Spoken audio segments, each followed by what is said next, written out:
Okay.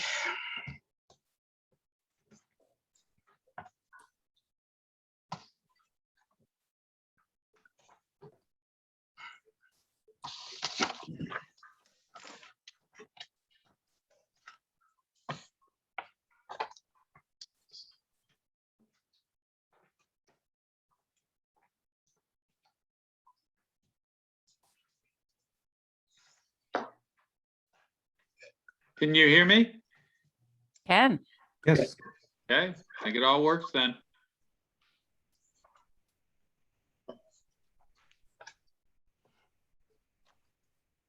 Yeah, I've got everything except my agenda, which is somewhere. Annoying. Not that I have too many pieces of paper. It was on the very tippy top, but I'm sure you went through everything. Oh, yeah. Oh, yeah. Let me just take a sec. I'll probably have to.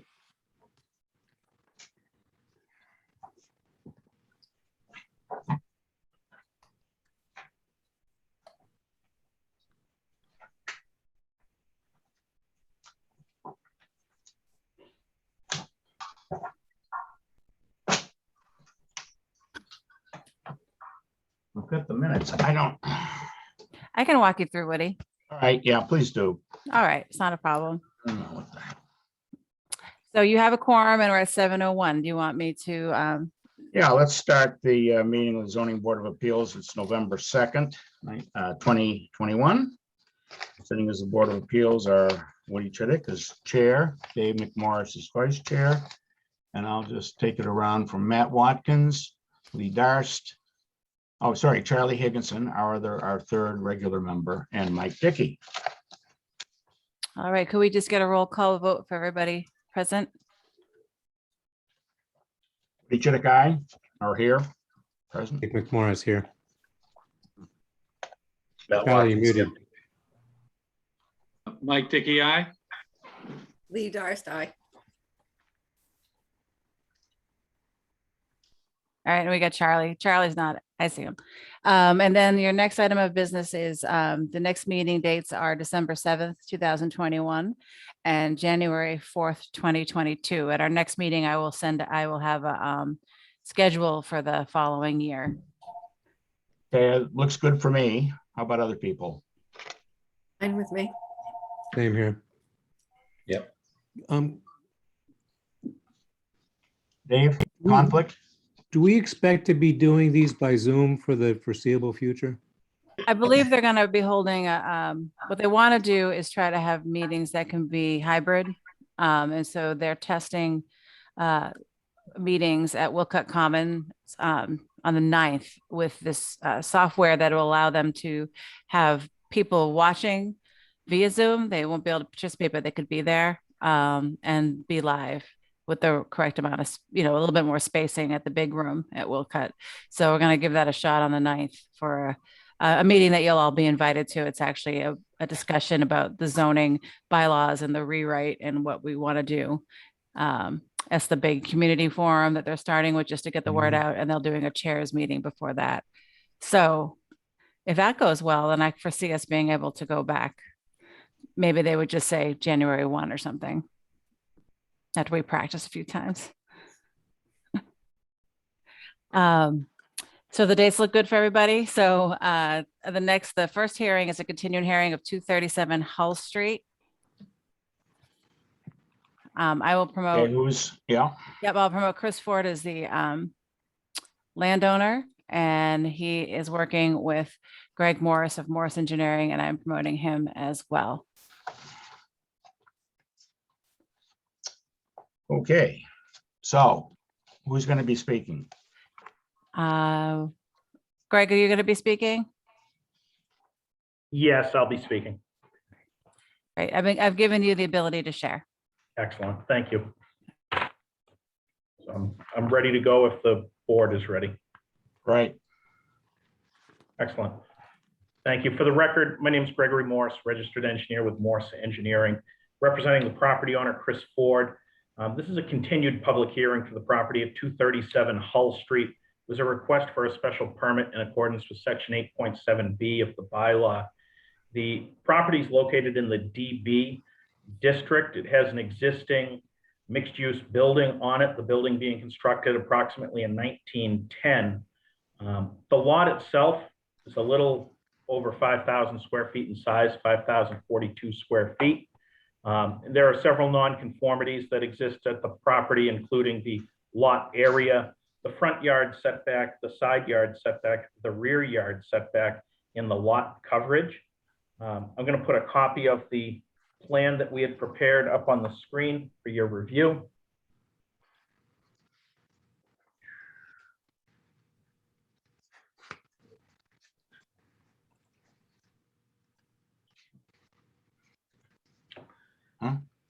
So this plan, you can see Hull Street is on the left-hand side of the page. The property line is the black bold line here. The existing building laying right here. You can see there are several buildings adjacent to it, immediately to the south here, as well as to the east on this plan here. A vacant town of Cohasset property to the north. Now, Greg, just a second. The plan that is in our packet is dated 9/27 and has a notation which doesn't appear to be on this plan, saying 2 one-bedroom apartments, 1 studio apartment, plus 1 office. So what is being applied for? what's being applied for is the conversion of the existing building into 2 apartments. One of them is a 2-bedroom apartment and one of them is a 1-bedroom apartment. So a total of 3 bedrooms between 2 units. And then a small office space, approximately a 100 square foot office space. Okay. Go ahead. Okay. So when we look at the property as it's laid out right now, the nonconformities, again, being the yard setbacks, as well as the parking at the site is non-compliant. The building as it's used right now is used in 2 pieces. There's a residence with a 3-bedroom residence on the site. There's also business use. It's the home, or was the home, of Oasis Environmental for approximately the last 20 years.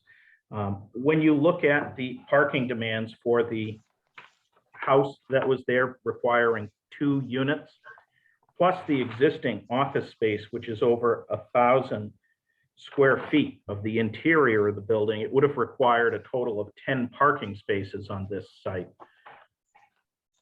With our proposal is to convert the inside of this building, essentially eliminating that large office space, converting the interior to 2 apartments.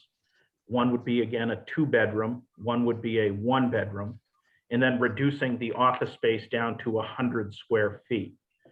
The parking demand for that layout would be 2 residential parking spaces for each of the apartments, which we've labeled on the plan here as spaces 1 and 2, which are interior garage spaces, spaces 3 and 4, which are tandem spaces in the rear of the property.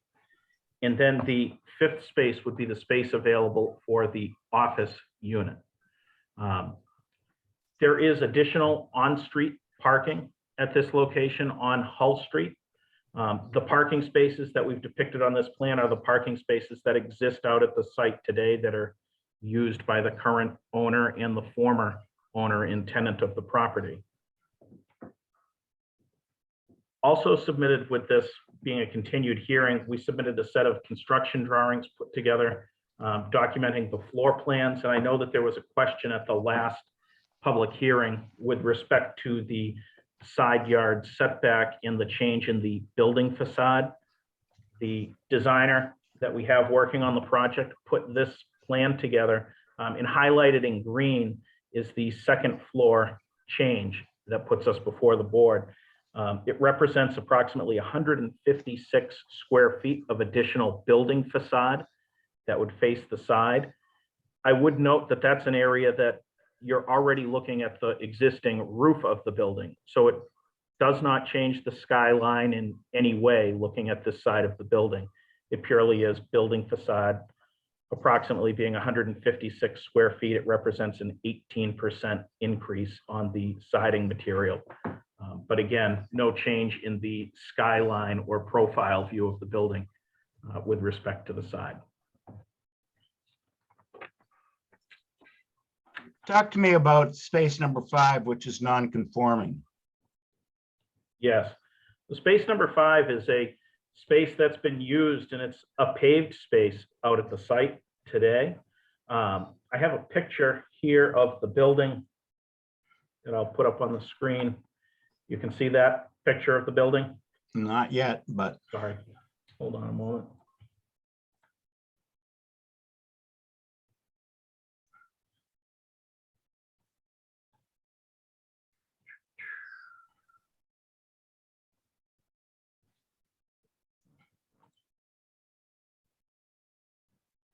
I think you might have to unshare and then reshare. Unshare and then reshare.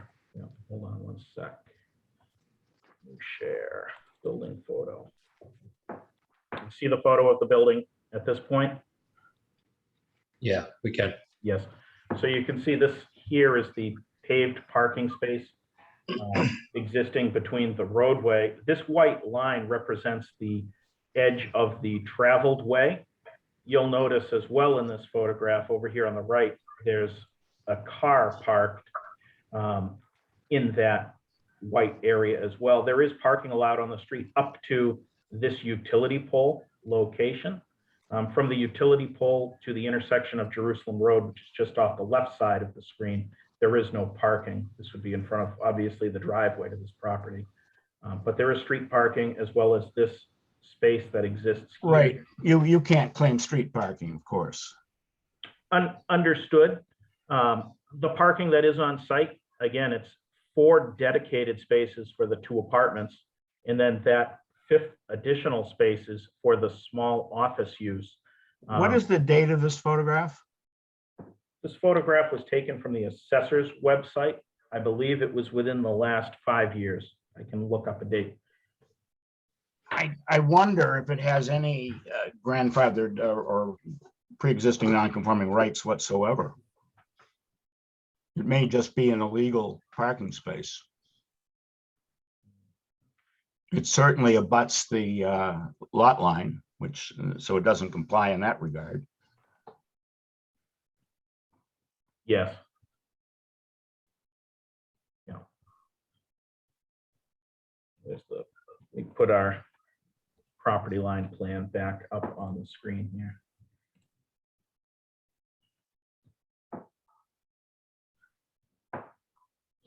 This property, it is encumbered by an easement running to the town of Cohasset, which allows access over a portion of this property, with being this here. That easement allows for us to have turning maneuvers certainly within it, but it does not allow for parking within it. Mhm. So the spaces that we've proposed are outside of that easement for parking. That area right now is utilized for parking on occasion, but we're not claiming any credit for any of the space available to us on that. Yeah, I'm just wondering if you can claim parking space 5. It's not legal, clearly. I'm not even, it's proposed 9 by 18, okay. But it's use, a real use, I don't know if it's grandfathered, the use as a parking space may not be grandfathered. Do you want to speak to that? I don't know historically when that parking space was created. The pavement out there looks like it's been there for quite some time. I'd have to research and try to determine when that was made. Well, everything has been repaved, right, in the last month or 2? This survey here dates back, I believe, to the middle of the summer. So at that point, it had been paved as well. Yeah, I don't know if you can go by the looks of it because the looks don't exist anymore. I mean, the pre-existing or the previous, I should say. Right.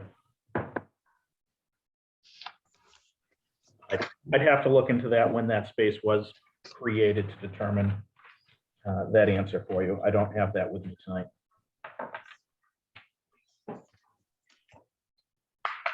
All right. Keep going. So with the reduction in the requirements for parking, again, whether that space was there or not, the mixed use that exists out at the site required a total of 10 spaces. The proposed changes here only have a parking demand of 5, so that we feel that we're in more compliance with that. The building itself, all of the renovations to the building are contained essentially within the building, with the exception of what we've highlighted in bold here. On this side would be that new dormer on the 2nd level. And then on the front, what we've highlighted in bold is a roof alteration over an existing porch that exists out at the site.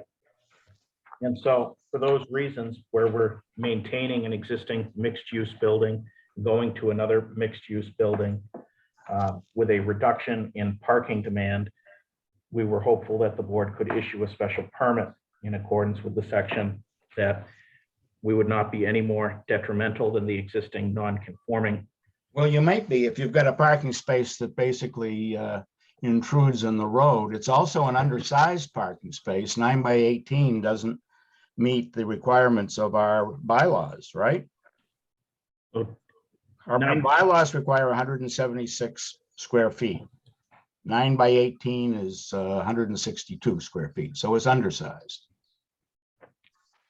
You know, so that parking space could be made wider. It could be brought up to a 10-foot wide parking space so that it complies with 180 square feet at that location and still be contained within the lot itself. There is room between the building and the parking space to do that.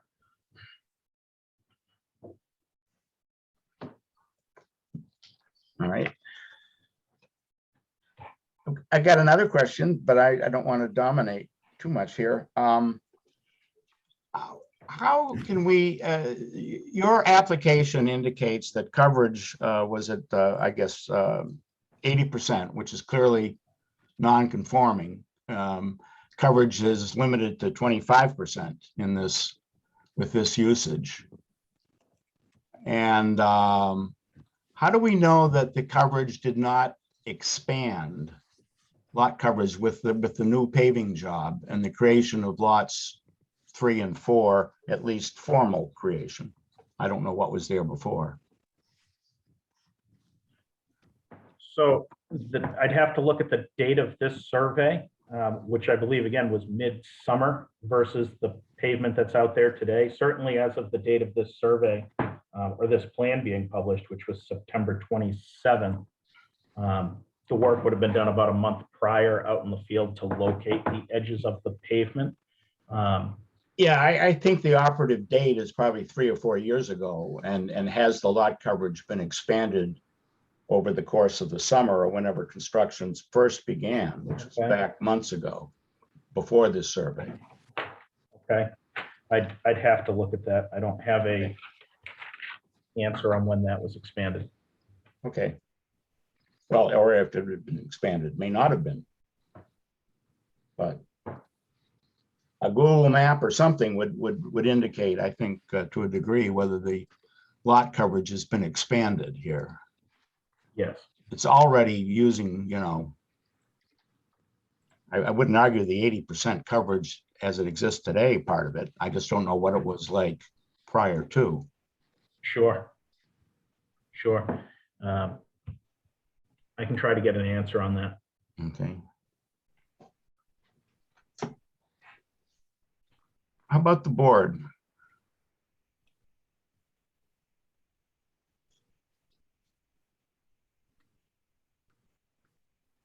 Any questions? I mean, on the part of the board, I mean, I've raised a couple.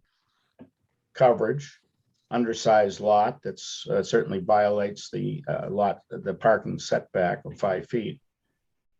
Is that grandfathered, and can you really grandfather a use? You can grandfather certain structures, but I'm not sure you can grandfather a use. And I don't know if it was used. For grandfathering, how far back do we need to go? 50s? I don't know. Well, I mean, I think, let's say if I had a house and put a parking space or an office or something, put a parking space in it 5 years ago, I don't think I get any grandfathered protections. I think I would have to, Wait, only if it was legal at the time you did it. yeah. If it was illegal, it's not protected. You could be 40 years old and not protected, I believe.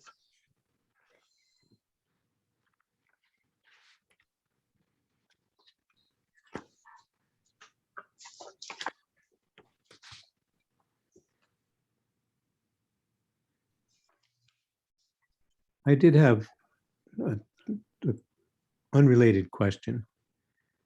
I'm looking at the plan. I guess it's the cover 103. Mhm. I'm looking for the office space and I can't find it. It's pink on the first floor, so COMM, COMM, I think. Is that right, Greg? That is correct. Yes. That's Okay, the commercial space, is what it stands for. all right. And I did just look at an aerial photograph from 2001 that does show those parking spaces as being paved in that aerial photo from 2001. I don't have anything dated further back from that at this point. Okay, well, you could at least share that with us. That's a Yep. start.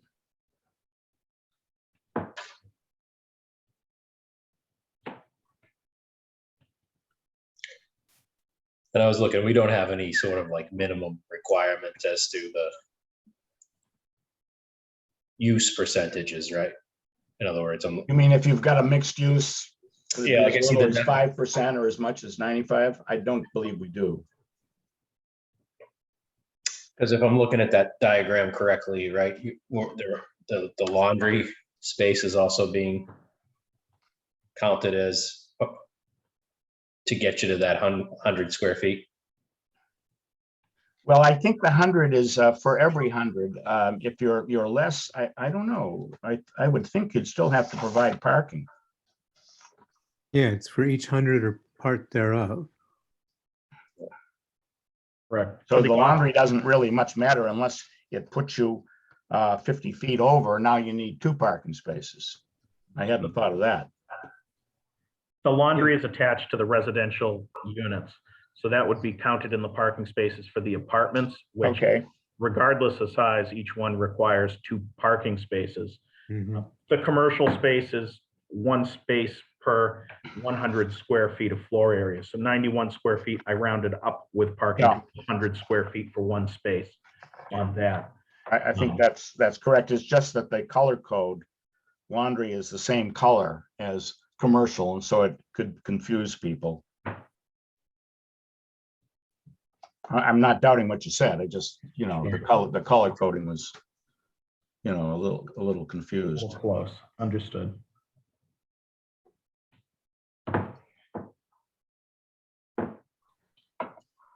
How about other people?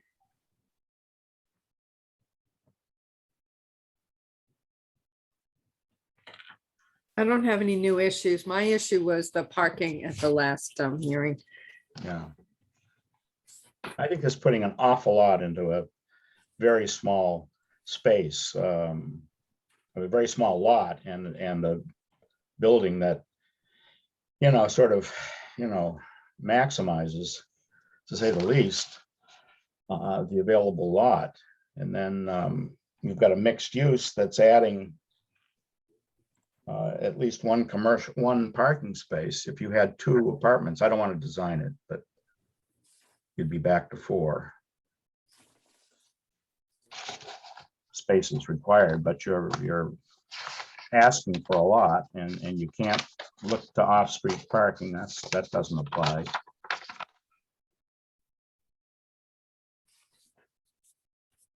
Aerial photos from 2001 show a parking spot in that front location. If I do a share screen, I can show you the aerial photo, I believe.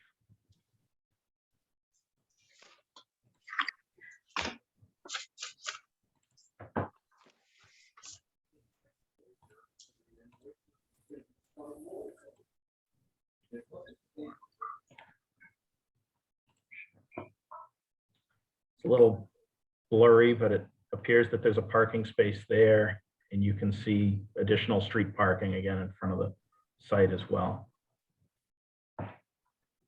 What was the use of this building back in whenever it is, 2001? It was Oasis Environmental Consulting. They were a licensed site professional, hazardous waste cleanup type of consulting business. Yeah, it's interesting. And changing the use from a commercial structure, which is allowed an 80% coverage, to a mixed use, which is allowed a 25% coverage, a nonconformity was created. It may not have been a physical nonconformity, but a nonconformity nevertheless. I mean, it did still have a 3-bedroom residence in the building as well, so it was mixed use at that Okay. time as well. Okay.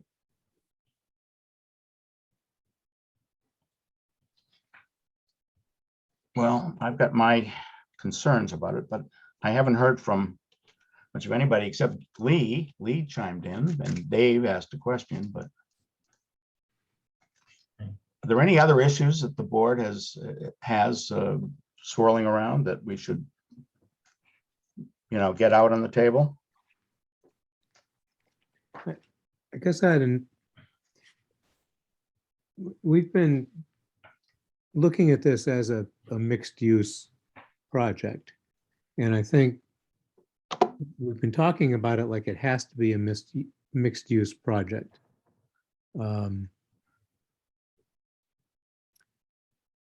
Is that because we're trying to because the only way it really gets this use is if it's grandfathered from the prior mixed use? Or could it be a 2-family residential project? It's a question for Greg. So conversion of the structure, because it predates the 1950s date in the bylaw, would have to comply with setbacks listed in the table.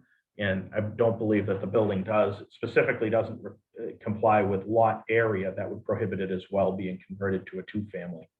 Okay, so it can be a 2-family plus an office space, but not a 2-family.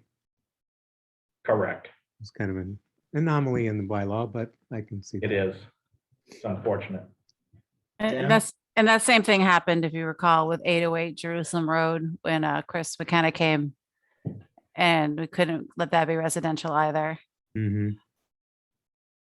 Yeah, what I don't see here is a continuum of uses. Back in 2001, okay, I'd like to see proof, but that's probably easy to get from the assessors or whatever, of mixed use. Now, did it remain mixed use entirely? Did it ever convert to 100% residential?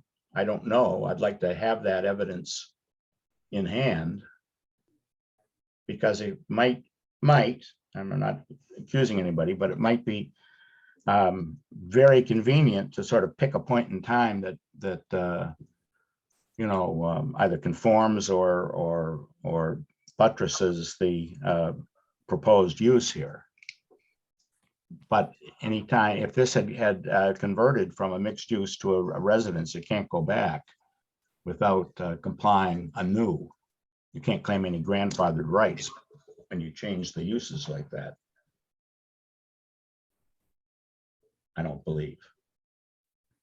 But it never could have been a legal residential use. Residential only. Unless it predates the bylaws. It was built in 1910, and Mhm. we changed the bylaws in 69 and added the 40,000 square feet for residential. So from 1910 to the change of the bylaw, and then when they added downtown business, I mean, I think there's a gap there. So it'd be helpful probably to know what it was in 69. Right. That sort of history, and see if we made it non-conforming, if it was changed to, the use was changed when it Mhm. became downtown business, and then if it's predating zoning. So that's sort of one of the directions we've discussed as well. The applicant does have his hand raised. Would you like to Sure. All right, Mr. Ford, if you wanted to unmute yourself and put on your camera and speak.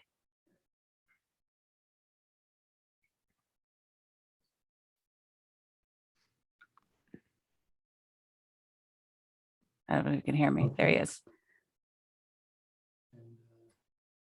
You sure you want to see me as well? How do I do that? I bumped my head today. I was trying to clean a tree up that fell in the middle of the night. It should have fallen during the storm. And I suffered a concussion. And so Oh. I'm speaking with, if I act a little strange, it's because I've been concussed. And at the age of 80, my doctor has warned me to not get too involved intellectually in any activity. But can you see me? Am I on the screen now? No, Not I your think not face. yet. Not your face. Generally, it's probably on the bottom where it says, it probably says start video. Share screen, is that what I touch? Or doing that? You guys are way ahead of me on this. Well, I can speak. You don't have to see me.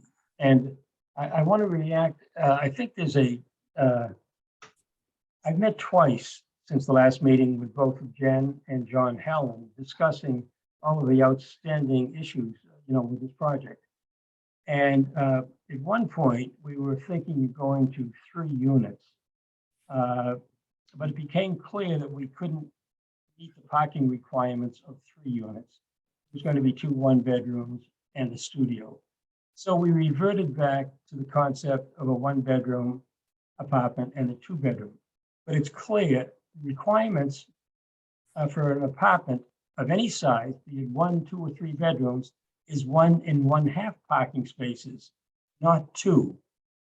We have 2 parking spaces. We require 3 parking spaces for 2 units. And we have 1 office, means we need 4 overall. We do not need 5 parking spaces. So all of the discussion about the mystery parking space number 5 is irrelevant. We have 4 parking spaces. Now, I don't read the bylaws that way. Where are you looking that you don't have to round And up? could you point that out to the chairman, please? We've gone over that several times with both John and Jennifer, and it's kind of unusual. It's 1 1/2 spaces, which how do you have 1 1/2? But that's what it says in the downtown business district. It's only 1 parking space in the village business district, but it's 1 1/2 in the DB districts. Is that correct, Jen? So it's 1.5, but it's our understanding that we're supposed to, we're required to round up. So if it's 1.5, so that's where we got to the 2 and then the Well, fifth.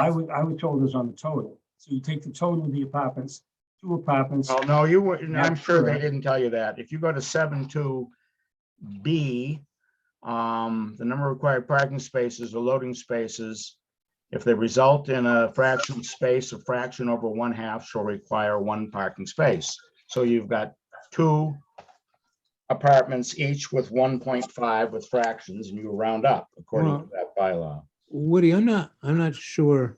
I mean, You don't think so? that's when you're looking No. at the number of square feet, calculating the number of spaces. I think what he's talking about is in 7.1B. That is correct. That's the one we referred to on the Yeah. second page. And if it specifies 1 1/2 spaces per unit in a multifamily, you wouldn't round up. You just multiply by the number of units. Meaning that was- 1 apartment would get 1 parking space. Right, so it'd be three spaces for 2 units. I assume if it was 3 units and you had 3 1/2 parking, or 3 units would be 4 1/2 parking spaces, you probably would need 5. That, you'd round up then.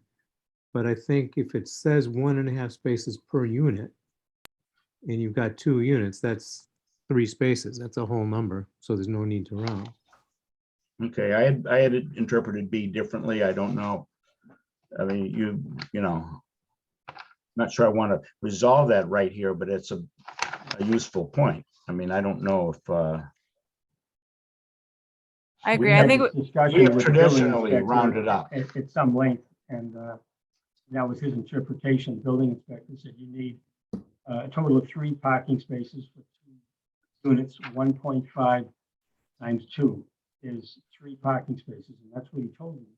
So we changed our direction based on that advice. And I Yeah, and touched upon that in our own meetings. Jen, go ahead. Yeah, so we did talk about particularly with that one with the 1.5, and then, but we also could discuss two apartments versus 3 plus the commercial. But in other conversations I've had, I've been told we need to round up, but I do think the 1.5 if it comes to a whole, and then the one for the makes sense. I think we should just get a clarification maybe between this meeting and next from council, just to see that reading.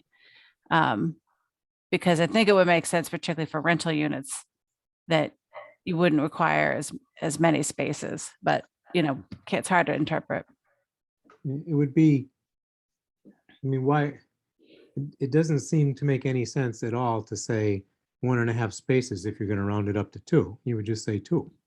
Well, that's what was out. Woody and I were talking about that earlier, but then when you were looking at the commercial, that throws another caveat in it. And so they're not very straightforward, I think is what I'm trying to say.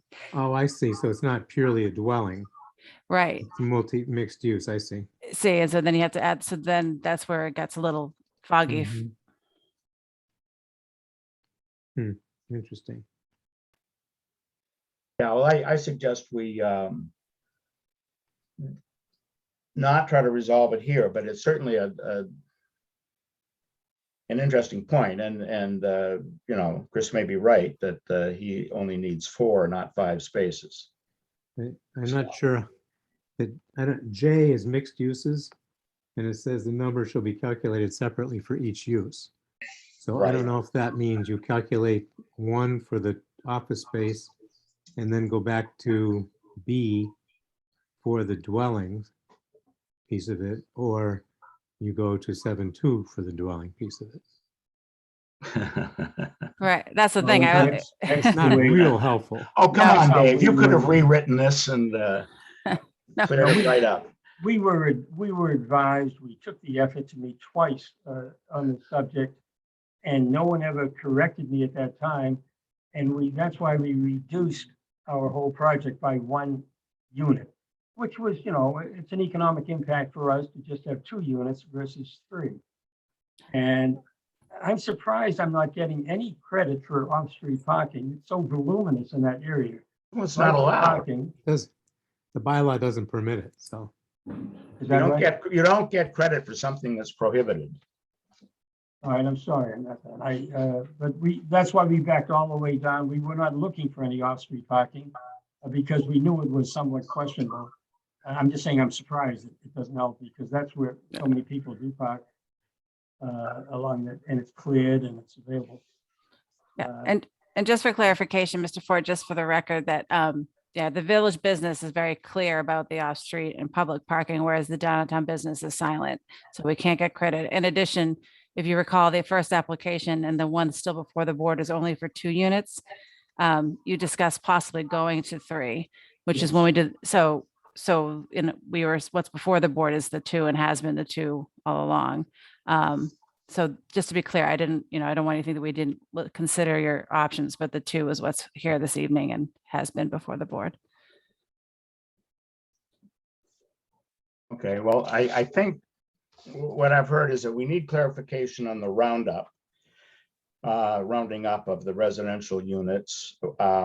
I want to see more data on coverage, pre-existing going back in time, and then to see if coverage has been impacted at all in the last year or 2 via paving, et cetera. I would like to see whether the use has altered, has varied over the last 20 or 25 years, just to be arbitrary, or as far back as we can go. I think we can have assessors' records given us, but this building has changed hands a lot, and also I think has been repurposed a lot. And I'd like to be sure that what we're seeing today complies with a consistent historic use as opposed to something very recent. Because if it had been, let's say, entirely commercial, it might have been, non-conforming, no question. But going to mixed use puts it in a different dimensional ballpark. That's all. I don't want to approve something unless we are pretty sure. If I could just add a little to the history, Yeah. having grown up down the street, my family parents were very close to a couple named the Happenings who lived in that house. And they used to go to Suffolk Downs every weekend together. It was a single family. And when I investigated a bit further, it had been a single family house from 1910 up until close to the late 70s. And when it took on some elements of mixed use and they had an office element. It was never too popular as a single family house because it's in a business district and it's surrounded by restaurants and things like that. And even if I could go back to a single family house, it's just not the right use for it. It's not no room for kids to play or anything else. And so to have either mixed use or a straight to family or something of that. And I want to add one more point. We have been in discussion with the upcoming neighbor, Habitat for Humanity, who has an agreement to purchase the lot at 808. And they understand that the easement rights they have on our property are rather erroneous and of no use to them. That's a product, the easements are a product of when two neighbors were fighting over valuable parking space, when one was at one time the town library, but after that an antique shop. And so they were, parking space was there, but there's no shortage of parking on this space.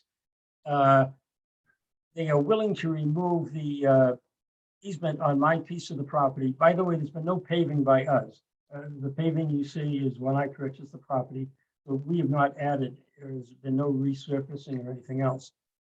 But there is plenty of room for us to have up to 6 parking spaces once the easements are removed, and they're willing to do that, they said, because they have no use for it. It was anyhow, I'm just kind of discouraged at the thought we have to go another month to answer a couple of questions, and I've got crews lined up to do the small amount of work I have to do, but property is sitting essentially empty, and it's financially painful for me, but that's not your problem. But, I've said enough. I'm sorry. Okay. Is there anybody who's got their hand raised or would like to? Yes, and then at the end, if we could go just review everything that we want to have for the next Right. meeting, that'd be great. Because I had a couple items I wanted to. Would you want to we- bring them up now, Jen, rather than wait? Well, we have another person who wishes to speak, and they might mention something as well. So Okay, all it's Mr. Dick Halverson. I'm going to promote to a panelist. I'm having a little trouble promoting him. Here we go. Mr. Halverson, if you could name your name and address. You had raised your hand to speak. You're muted. He's muted. Yeah, I've asked him to unmute. Okay. Is that better? Yes. Okay, again, my name is Richard Halverson. I live at 8 Champlain Circle in Plymouth, Massachusetts. However, I am on the board of directors for Habitat for Humanity and represent them this evening. We have, as Mr. Ford indicated, had several conversations regarding the cross easements that exist on the 2 properties. They were created a number of years ago when the 2 property owners at the time had some disputes relative to where the property lines actually were, and they struck an agreement to create cross easements on the 2 properties. They're primarily for access, but not entirely. There's one portion of the easement on, I believe it's on Mr. Ford's property, that allows us to park on a small sliver of his land. However, it doesn't impact anything that's shown on his current plan. As he said earlier, they have honored those easements in the plan that's before you. I did want to go on record, however, Mr. Ford indicated that we had indicated we were willing to give up those easements. That's not precisely what was said. We are in the planning process for a project which will be coming before this board at some time over the next few months, with the intent of constructing 2 attached affordable housing units. We have not completed that design yet, and therefore don't know the significance of those easements, either favorable or unfavorable to us. So we're not in a position to commit to anyone at the moment that we could modify or extinguish the easements that are on what will hopefully be our property, is currently the town property. So I just wanted to go on record making that comment. Okay, well, I think that as well argues for dealing with the proposal in front of us as opposed to any other modifications. It is what it is. So I appreciate that clarity. Thanks. Jan, anybody else? No. Charles Higginson. I would like to review the figures on the enlargement of the non-conforming of the second floor. Okay. Is that a question for Greg? Would you like him to, can you be a little more specific? You'd like to review the numbers? I mean, in what fashion or what numbers or? Did you want him to review the facade calculations again, Charlie? Yes. Okay. Greg, can you just go over that one with the shaded green with the Yeah. facade? I'm going to put the figure up here. So what this image represents, in light gray, this is the outline of the existing building. Okay. The clapboards on the side of the building here, the roof is just depicted as white space. This box here represents a new dormer that's going to be cut into the existing roof. That new dormer, what we've shaded in green, is the new siding, which will be clapboard style siding. That represents 156 square feet. That's the new facade of the building. And when you look at the existing facade, we have the calculations over here on the right. The existing facade, when you look at the building, you see 869 square feet on the side currently. When you add in the 156 square feet that's shaded in green here, Okay. it represents an 18% increase. Good.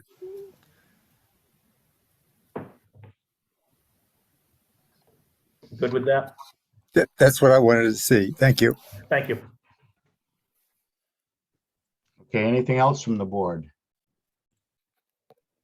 I want to say that this presentation is quite different than the presentation that we spent a lot of time on at last meeting. And I'm glad that a more cohesive plan and presentation was before us tonight.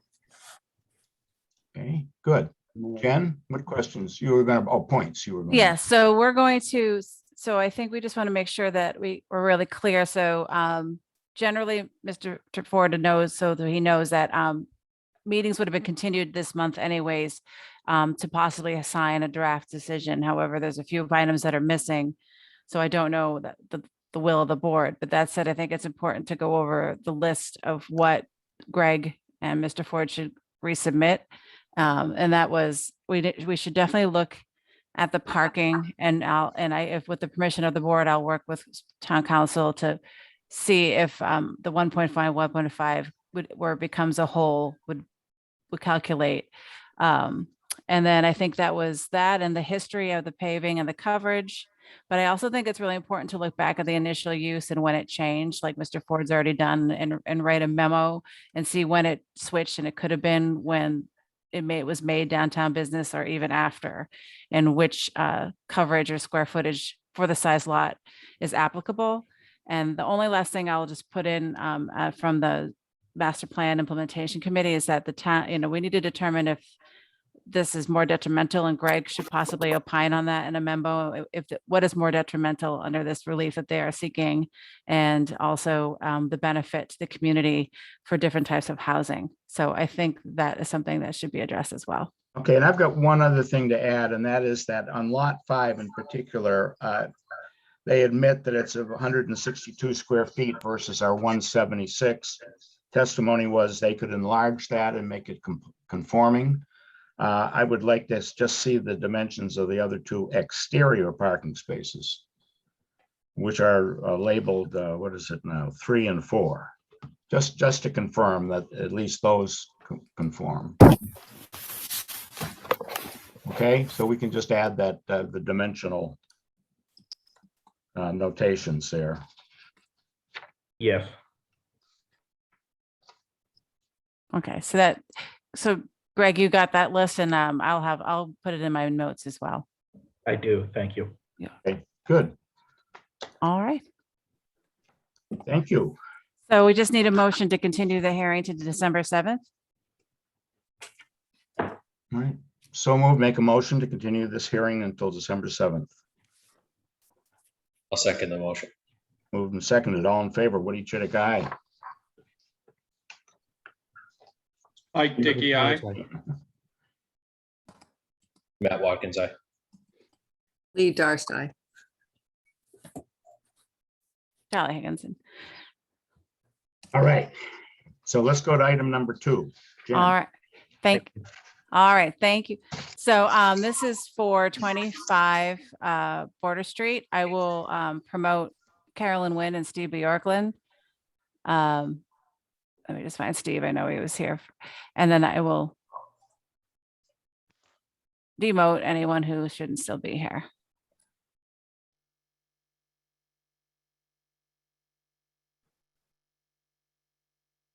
Am I up, Jen? You're on. You are. And you can hear me? And you can see me, hopefully. Indeed. You got both? All right, thank you. Is Caroline on as well? Yep. Okay. I'm going to hopefully be very short and sweet on this one. If you remember, this is a bathroom addition, about 7.5 feet by 16 feet, single story, located at 25 Border Street.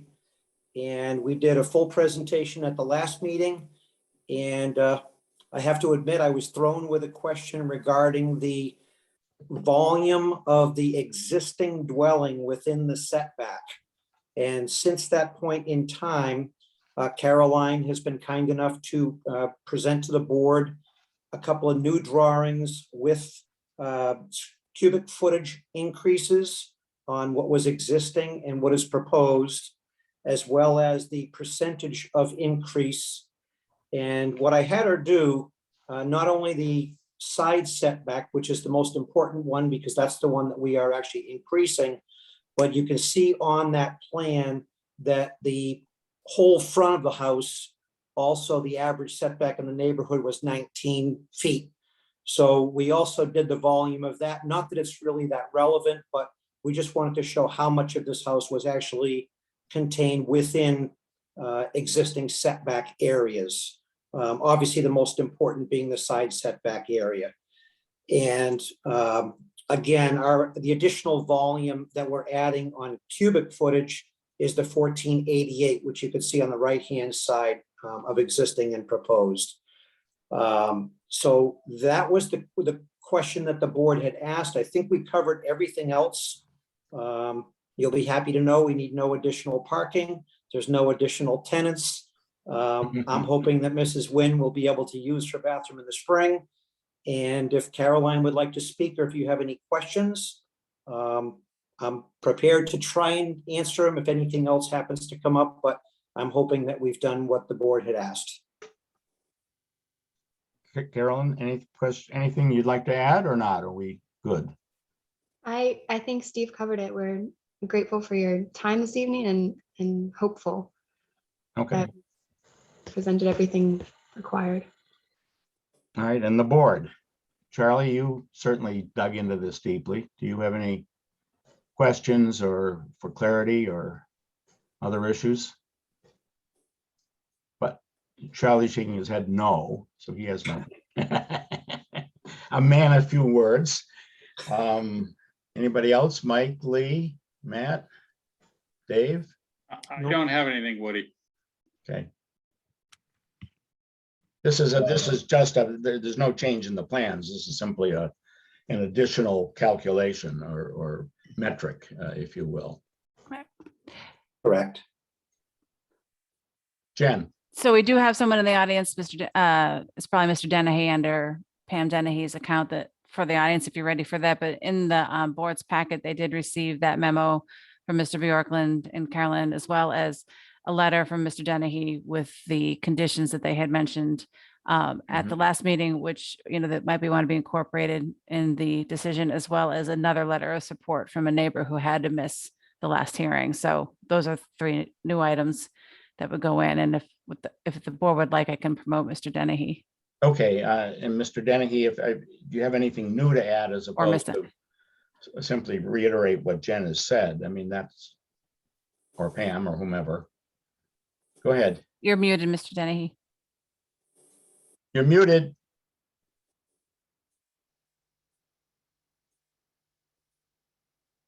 I'm sorry. Can you hear me now? Yep. Great. I'm going to be as quick as Steve. The only thing I would ask the board is, the mutually agreed to conditions between ourselves and the Winds should you grant the special permit, that those conditions be included in the special permit. Thank you very much. Okay. Thank you. And thank you for dialoguing with your neighbor too. I appreciate that. Anything else from the part of the board? Otherwise, I would, I don't know, are we ready to close this hearing, or should we continue it until next month when we have a chance to deliberate? I think the latter, but I think you're deliberating in about a half an hour on this. okay, so I don't think there's anything more that we need, and I know we have a draft decision on it, so. yeah, so I think we just need to incorporate some of the newer material, the 2 pieces that came in, and so on and so forth, and then discuss the decision itself. So I guess I would be comfortable. I did close have one question. All right. Woody, before we close it. For some reason, I can't find it right now, but I remember in Mr. Dennehy's letter, I didn't compare the conditions that were submitted by the applicant to the ones that Mr. Dennehy included in his letter. But I did notice in Mr. Dennehy's letter something about a condition allowing the Dennehy's to plant screening on their property, to screen it. I don't know that that's anything that we can condition. I mean, that's their property. They do what they want to with it. Right. The way it's phrased, actually, Dave, is that they may add vegetated screening on their side if they choose at their cost. So I think it's probably appropriate. We can discuss this, but I don't think it's appropriate for us to order the Dennehy's to do this if they choose at their cost. Right. And then if there's something about it that they need our permission to do, we have to have them apply. So. Yeah. You have any Steve, you have any clarity on this? I will, yeah. And it was just, we had agreed with the Dennehy's that the Winds were not going to have or stand in the way of the Dennehy's if they wanted to add any vegetation on their property.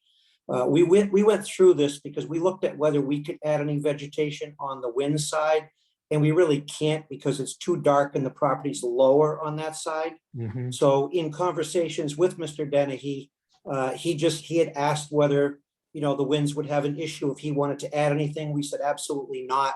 They can do that. I think to us, it doesn't matter if it's written in there or not written in there. If Mr. Dennehy wanted to chime in with that, I don't think it makes a difference whether it is in there or not in there. And we did change it to say they may do it so that they don't have to if they don't want to.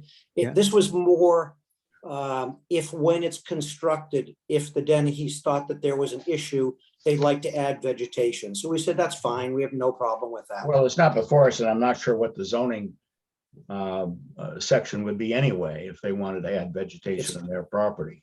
it's not really, I mean, they have the right to do it. That's the thing. Yeah. It's not in the front of the property. It's not blocking anything. It basically is just some vegetation on the fencing area. So we have no problem with how you want to handle it. And I think the winds will certainly, work it out with Mr. Dennehy that there's no issue. And we're on the public record saying that there's no issue with that. So Okay. whoever the board would like to handle it. Thanks. That's it. Anybody else, or should we close the hearing? Otherwise, I'll make a motion to close the hearing on 25 Border Street. Second, Moved and seconded, all in favor, Woody Chidick, aye. David Corn, aye. Michael Dickey, aye.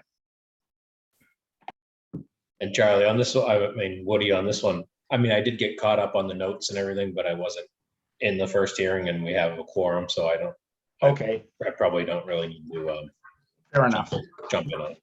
fair enough. Okay, so, Charlie, you also voted, right? Correct, to close the hearing? Not up and down. Oh, well, I think I saw him nod up and down, so we'll accept that as an affirmative motion. So, okay, it's been unanimously voted to close the hearing. Okay. Okay, thank you all. Thank you very much. The third, All right. So this is 508 Chief Justice Cushing Highway. This is a modification of an existing special permit. And that's Richard Henderson is here on behalf of the applicant. I just promoted him. okay, I'll try it again.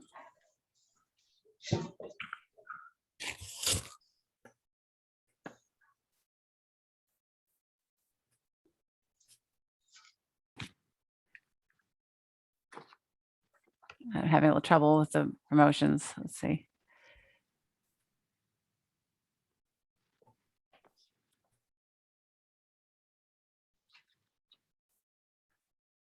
Let's see.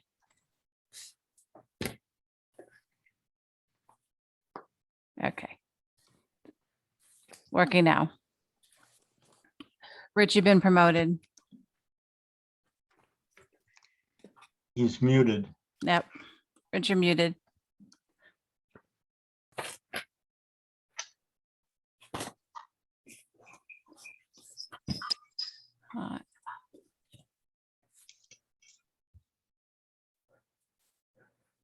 So we'll give him a minute. If he doesn't come on, we have exceeded the times for both these new permits. So if we need to, we can, oh, there he is.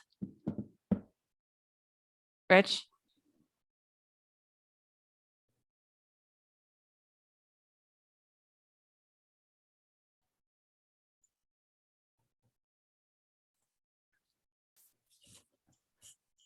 All right. I don't know if you can't hear us. So if we need to, we can move on to Dillon Lane and come back to Rich if there seems to be some sort of technical difficulty. Both are advertised between 7:30 and 7:45, and we are beyond those times. So the board could move to switch the agenda and hear Dillon Lane first until Rich's glitches get fixed. Well, let's hear Dolan Lane in its entirety. I mean, I don't think we could, No, that's what we would do. We yeah, would have yeah, to I just, don't think we'd stop it in the middle. no. So, yeah, do we need any vote on that or just do it? I always think it's good. You don't need to vote. We can just do it. Yeah, It looks like he did just become. You don't need to vote. Unmuted, so good. but maybe he still can't hear us. Rich, can you hear us?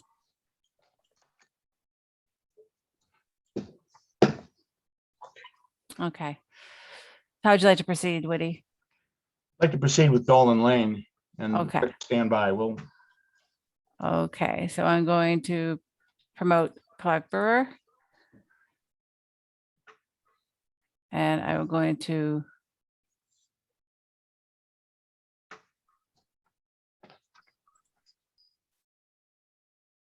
all right. All right, and there's Clark Brewer. Good evening. All right. Take it away. Okay, Clark Brewer, I'm representing myself. This is a special permit request of the Zoning Board of Appeals for front setback. I've owned a house in a separate lot for the past 25 years on Dolan Lane. These two properties have had separate tax bills because they're registered land with the land court that predates the 1952 deadline of needing a planning board approval prior to filing with the land. So it's one of these old rare lots that has had accessory structures, accessory buildings or buildings as you read the definitions since the 20s in some cases, and since I moved in 96 and in the other case. So the lot exceeds the zoning, the side rear setbacks all exceed the zoning requirements substantially. So I'm asking for zoning relief under 8.3B and 8.7B and 8.8 under the zoning bylaw, section 300. Do you want me to go through the plans quickly? You can, you may want to, I mean, I think the big issue in front of us is you've got two lots. You've got an accessory building, but accessory to what? I'm not sure you can have an accessory building on one lot to a principal use on another, but you can deal with that legality, and we can deal with, and I'd like you to address the replacement factor that you're tearing down a barn, whatever, and replacing it with a substantially larger building with a very different use. And so you'll have to address that as far as 8.8 goes. Is that a significantly different use or not a significantly different use? And so you can dive into this, you know, Clark, as you wish, and maybe a little history would be valuable, which is where you were kind of starting off with. Certainly. There's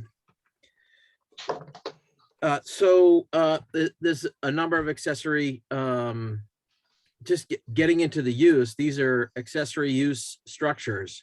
Although when you go to the definition of, under the definition section, a building, these actually fall under the definition of a building, because if you look at building accessory, it's a detached subordinate building where there's a principal building.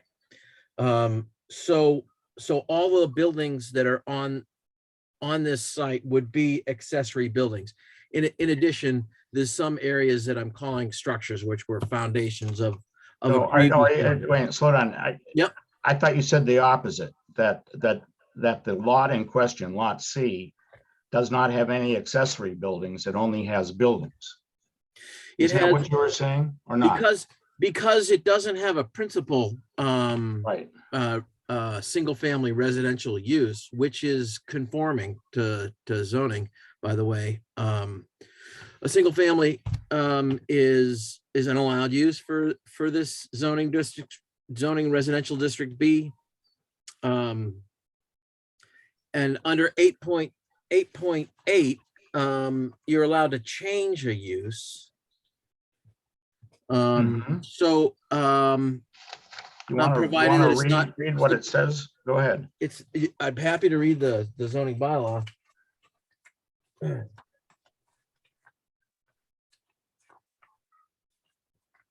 Under 8.8, change of non-conforming use. So I have a use.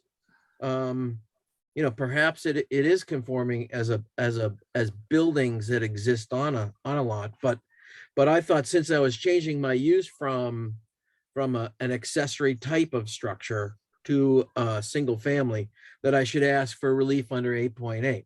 But it basically says I'll read it exactly. The special permit granting authority may authorize by special permit a non-conforming use of a building, structure, or land to be changed to a specific use not substantially different in character, provided that it finds that such change shall not be substantially more detrimental than the existing non-conforming use to the neighborhood.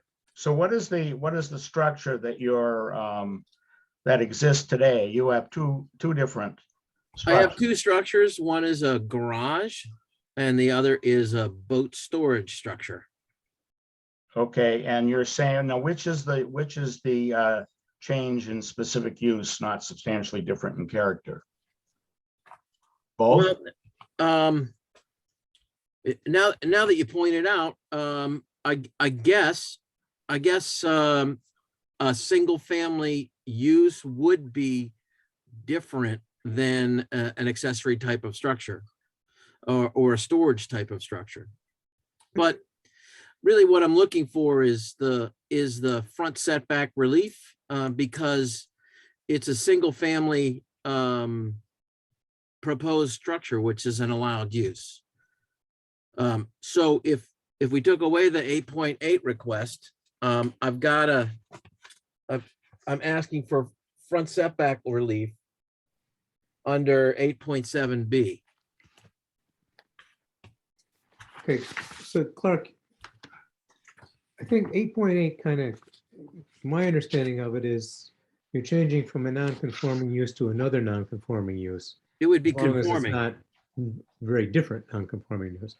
You're changing to a conforming use. That's right. As of right.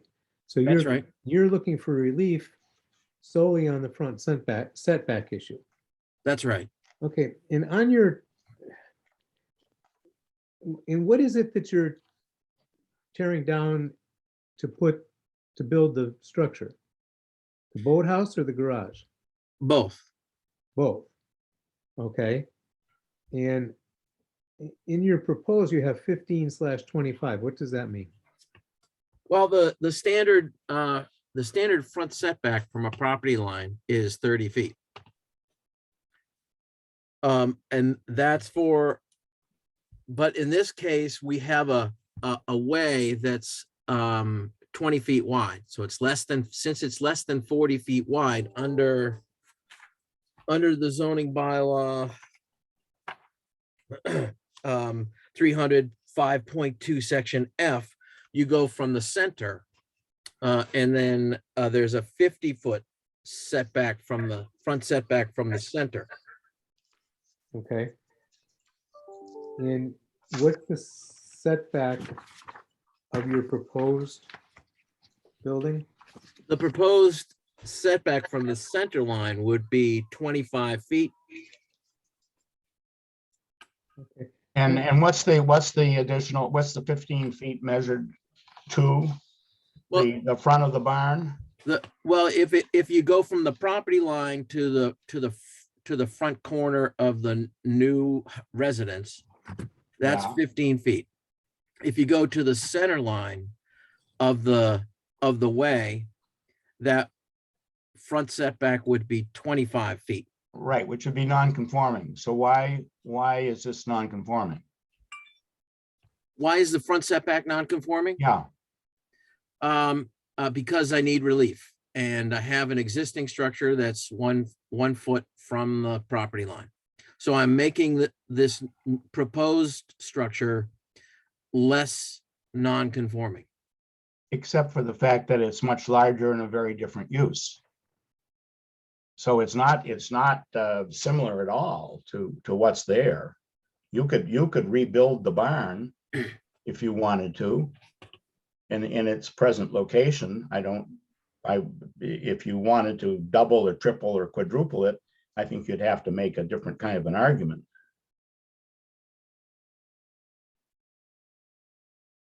So it's an existing structure that's classified as a building under the definition section of our zoning bylaw. The use of the structure from storage to single family is a change of use, but it's an allowed use. It's more conforming to the zoning district. Yeah, I'm just not sure, but you might as well continue. I'm not sure that more conforming is relevant. I think it has to be conforming. You've got an outbuilding, a shed. It's not a house. It's not a principal use. It's not by your own admission, it's not a dwelling. It's not habitable. But proceed ahead. It's still a building as defined by the zoning bylaw. Yeah, In terms of the use, I'm just changing to a conforming use from a storage use. But really, I'm just asking for front setback relief under 8.7B. And I'm making the structure less non-conforming than what's there now. except that if you read B, it says may authorize by special permit extension of a non-conforming use, building, etc., or structural alteration of a non-conforming building. You're tearing the building down. You're not extending a use here at all, and you're not extending a building. You're creating a new building and doing away with an existing use. Well, I don't think it makes sense to keep these particular structures in place with the planned new house. Well, it may not, but it's a question of whether you qualify or not. If it were conforming in terms of setback, yeah, we probably wouldn't be having this discussion. But it's not conforming. You're creating a non-conforming structure. Well, I wouldn't be at the zoning board of appeals if I didn't need front setback relief to make this project work. Okay, So that's why I'm here, and I have existing structures, and what's proposed hey, is. well, make the case with 8.7B. That the lead paragraph. How does this comply with 8.7B?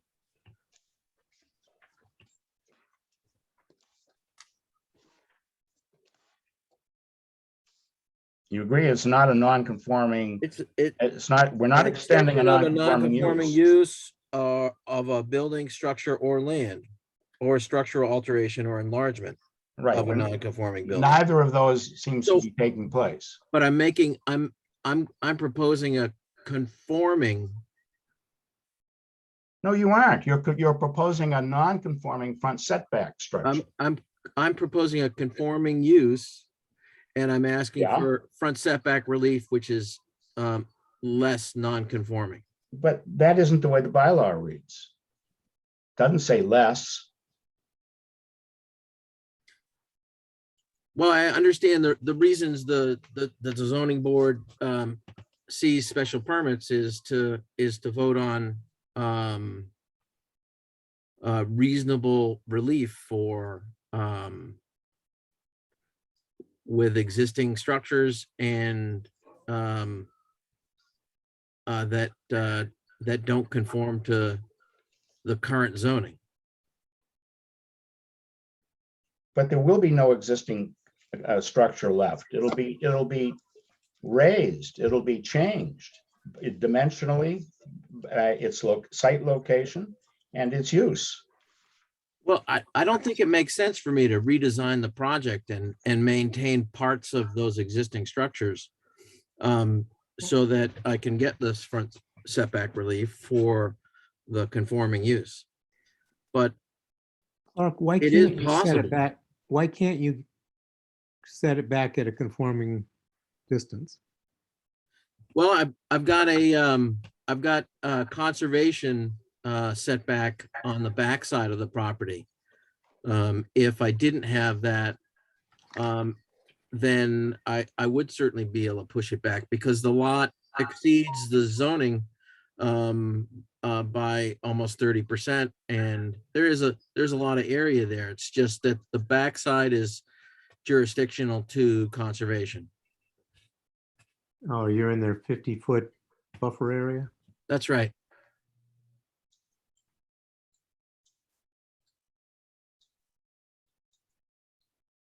Are you, Carolyn, raising your hand? Yes, thank you, Mr. Chairman. I just want to point out one thing, to the extent that this might help guide the board. Your definition of alteration under the zoning bylaw includes reconstruction.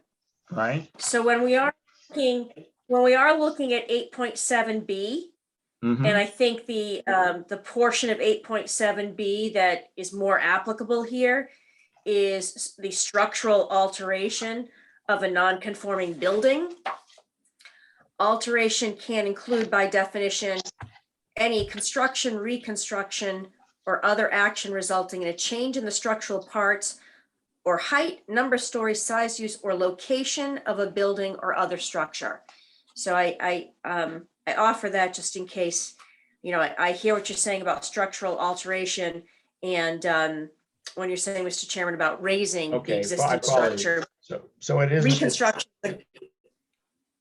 Yeah, it may not be a structural issue, it's a use issue. It's a very different use. And alteration doesn't give you a pass on that one. No, the only thing I would then say, just to the use, is that the table of uses does at least recognize this garage structure as a permitted accessory structure in the residential district. Yeah. Does that definition permit a change in use from accessory to principal? It doesn't address that, but Without we relief, can't lose without sight. relief. I mean, it's a matter of right. Well, but I'm just saying, if Mr. Brewer were simply going to tear down this structure and build a single family house that meets all the setbacks, he wouldn't even need to come before this board. Right. I think that was Dave's point. Why don't you move it back and you don't have to be in front of us? I think we agree on that. Of course, I'm here because I don't have that flexibility. I'm asking for a 25-foot to the closest point to the center line of the way. Are you prepared setback to relief. speak? Well, I think you're going to have to speak to a variance. You don't qualify for special permit. You could qualify for a variance if you're persuasive.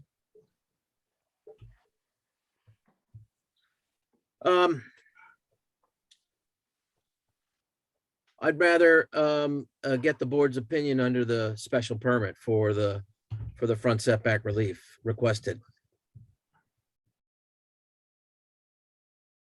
Okay. Board, what? I've talked. Go ahead, Carolyn, please. Thank you, Mr. Chairman. Just one other thing that was included in your packets for this weekend was a case law update that my office had put out about 10 years or so ago, when there were a couple of cases that were decided that had to do with non-conforming single-family structures. And those two cases were Gale versus Gloucester, and the other was Dietrich versus Chatham.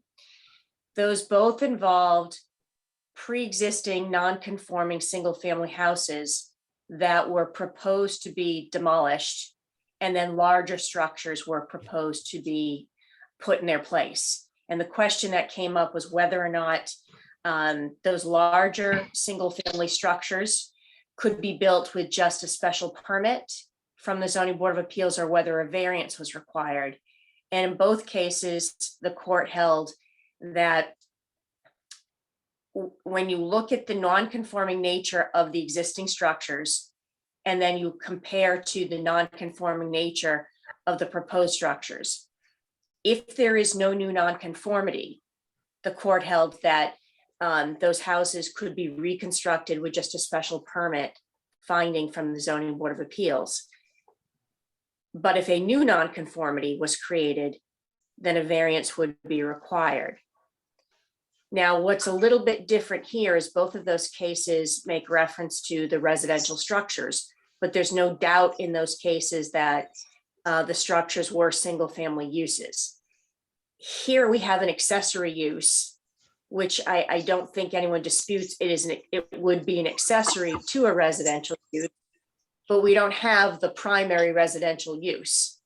But certainly if this barn on Mr. Brewer's property, if it was attached to or part of a single family house and both were being proposed to be demolished, then I think that the board could grant a special permit to allow a reconstruction of it. What I think really becomes an issue here for the board is whether or not you find the existing barn, which has a non-conforming front yard setback, whether or not you find that that barn is a residential structure similar to a single family house that could be torn down and replaced even with a larger structure, where the only nonconformity would still be as to front yard setback, whether you feel that that fits into this type of case, or whether you think that there is something different about this barn, that it does not fall under those two cases. Would we agree that the barn is not habitable?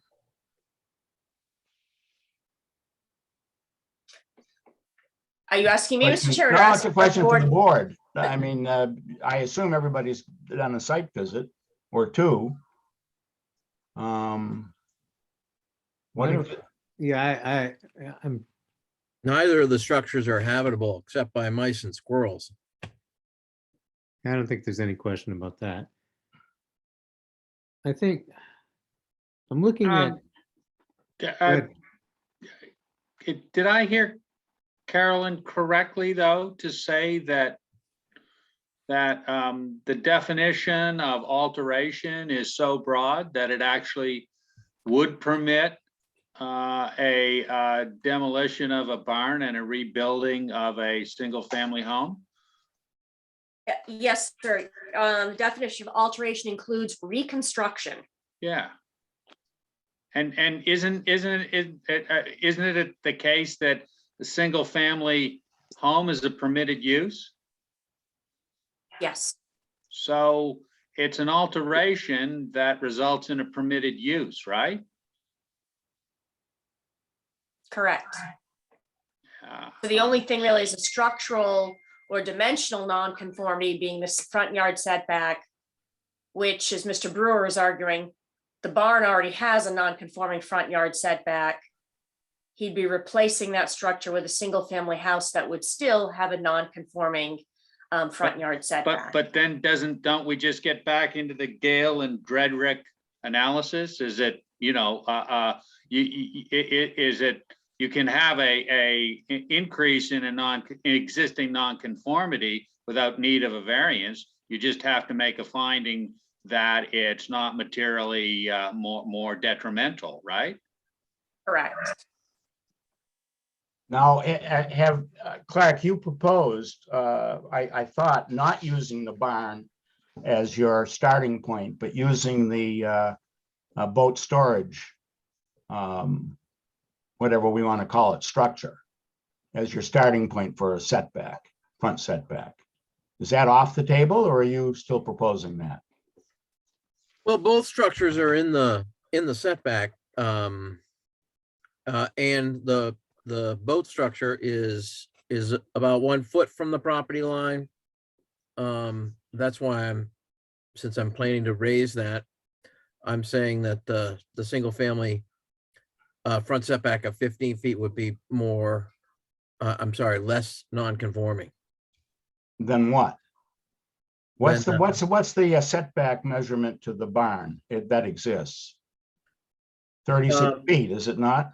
I'm sorry, 26 feet to the Plus barn 10. structure and 1 foot to the boat storage structure. Yeah, the barn structure. What is it?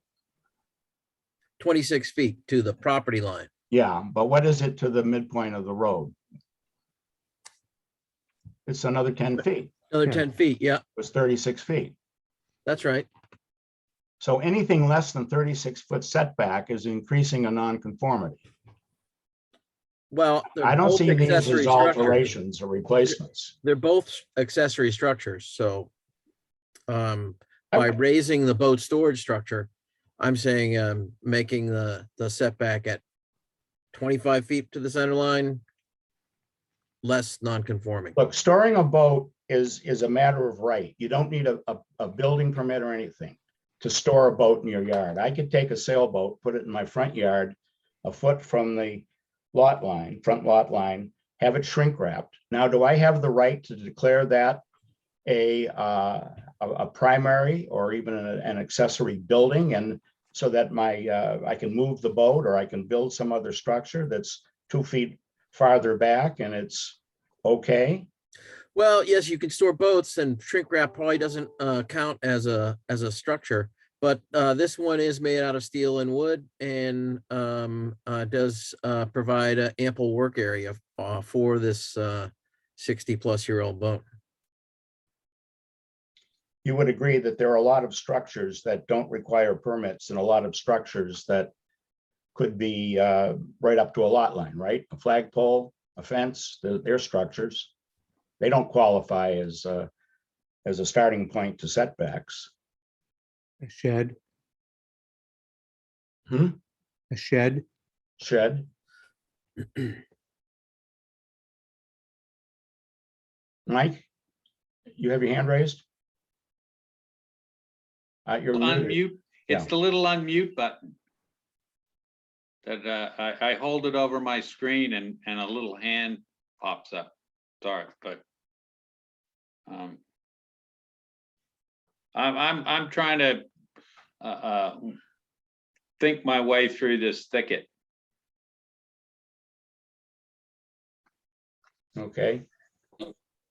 Well, Clark, you got to pick one. Are you going to measure setback today as to the boat, plastic cover over a boat, or to the barn or shed, or whatever we'll call it, a shed, I guess?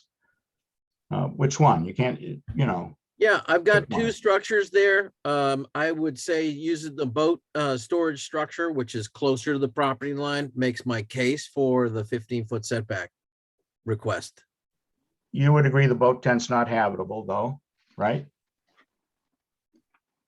No, not except for mice and squirrels. Right, Occasional okay. bird, the occasional bird gets in there. And I think it seems to me that 8.7b gives you the right to extend and alter and expand and do what you want to do with the nonconformities with your garage or with your boat storage building. But I don't see that it gives you the right to change it from a boat storage building to a residence, or from a garage to a residence.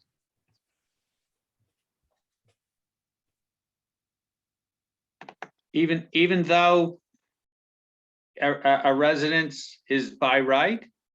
Residence is by right and is conforming in the zone, but you can't build a non-conforming residence and use, say there's nothing there except a shed that, was across the road on the empty lot and up, 10 feet from the lot line. And that's, okay, I'm using the shed as my structure. I'm going to expand that into a 3-family or a 3-bedroom house. So- I just don't see that the bylaw, So what doesn't follow happens the if, letter or the spirit of the bylaw. well, what happens if Clark,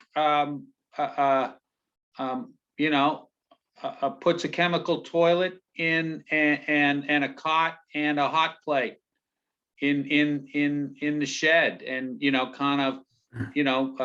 puts a front, again, I don't know how. Will he open it get an is, but- occupancy permit? Perhaps. He may have to do a little more than that to But get an occupancy permit. Presumably, if he were to, put in a minimal effort to get an occupancy permit, then he would be able to do all of this under 8.7B, right? Well, actually, the boat does have a head. It's got berths. It's got a sink. And if you went down that argument, does it provide accommodation? I think that in the beginning days of COVID, I told my fiance that if I got it, I'll stay out in the boat. but I haven't had to do that. I'm not sure that might not, that might be pushing the envelope even more than what I'm suggesting. And I think there are also some, I mean, Carol and I did have a discussion. I'm not sure we see exactly eye to eye, but there are a couple of case law where matter of degree counts. You had at a 10-foot nonconformity can't be made into a 100-foot nonconformity or something of that sort. That's excessive. It's changing essentially almost, well, and in this case, we have a change in use to go along with it. Yeah, so a single family dwelling is a by right, as long as it conforms. There's nothing in the bylaw that says a single family house does not have to conform. A new single family house does not have to conform. Yes, if you extend it, alter it, etc. But this is a brand new structure proposed, brand new use on this site. There's nothing similar, in my estimation, going on in this lot. I did the calculations, and the area that's in the setback has been reduced by 245 feet. And as well as the building elevation area has been reduced by about 100 square feet. And again, we have sort of a moving targets here. What's the setback that you're dealing with? That was area of anything within the 50-foot setback from the center of the way. So that was a reduction by about 250 square feet in that 50-foot area. Okay, which plan are we dealing with here? So you're saying the facade within the setback, when you compare the boat storage to the single family home, has decreased by that amount? The amount of area between the center line of the way and the 50-foot setback from that center line, the amount of built area is reduced by 250 square feet. And then the actual elevation, if you look at the front of the garage and the front of the side of the boat storage structure, those elevations are larger than the front elevation of the proposed house.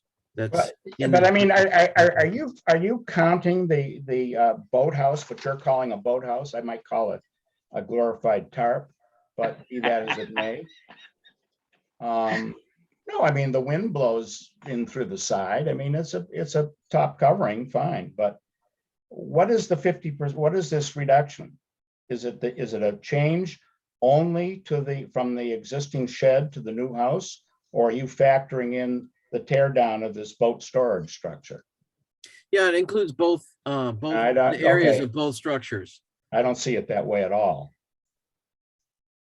I don't think a boat storage structure, whether it exists or torn down, it's there without permit. Well, it shouldn't be counted. I've had that for 25 years. So you could have a flagpole there, but that doesn't mean that you start counting at the flagpole's base. Well, it is under the Mass General Laws 40A, Section 7. If it exists as a structure for over 10 years, whether permitted or not, it's a legitimate structure.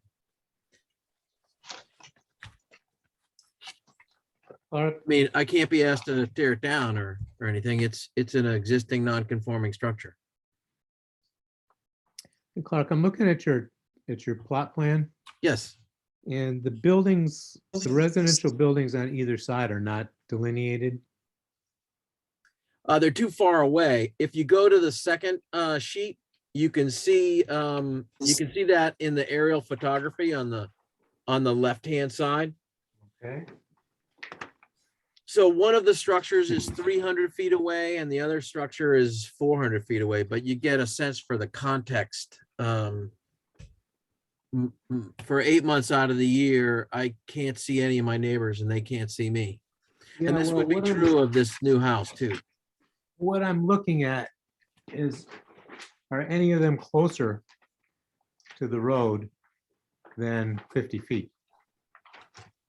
Well, they are, Karcher's,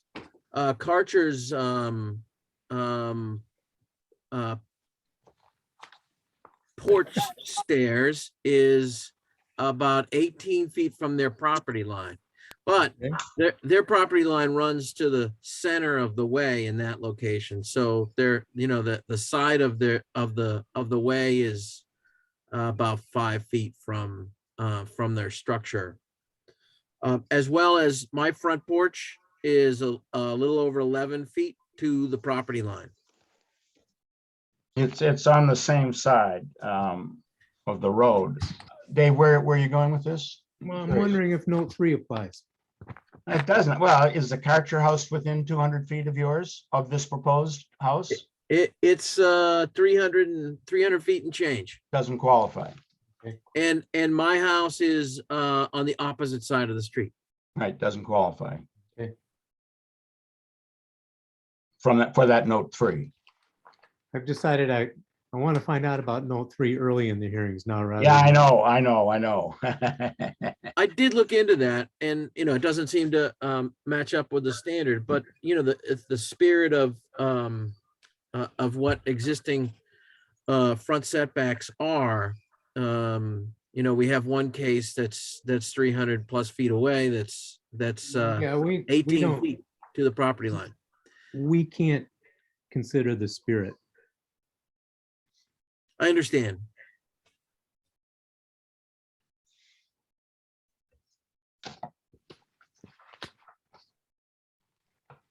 I'm trying to see how to summarize so far what you've said, that these two structures, while they are a different use and everything else, different purpose, different dimensions, count as a pre-existing non-conforming. Well, I don't know what the boat thing, I don't think is pre-existing. But the barn clearly is. And so you might be able to use that and say, I'm altering it, and I'm altering it substantially. What are the two dimensions? I'm just curious, the square footage, let's say, of the barn versus the square footage of the proposed house, and then the volumetrics. Do you have those? Well, the square footage of the existing garage and the boat storage structure are 250 square feet more than what I'm proposing in that Okay, 50-foot setback. So some of what we have to do is decide if that boat storage structure counts at all in any of these dimensions. Yeah, I think I'm looking at 8.7B, Yeah, and it seems to me the garage is probably a building. mhm. The boat thing is a structure, but it's not really a building. If you go to the definition of the building or building accessory, the operative word seems to be a roof. Yeah, That makes a difference between a building accessory or a Yeah, building okay. and a structure. okay, so you're removing two accessory buildings, you would agree. Although I don't know if they're on a different lot, are they accessory to anything? They can't be accessory to your house because they're on a different lot. So They are. I mean, they have been predating zoning, but no, They're not they won't accessory be- buildings under. their not lot has planned been to be in the separated future. by an A&R. Our Sorry? definition of accessory building, it has to be located on the same lot as that occupied by the principal building. That's right. And I did cover that earlier. It's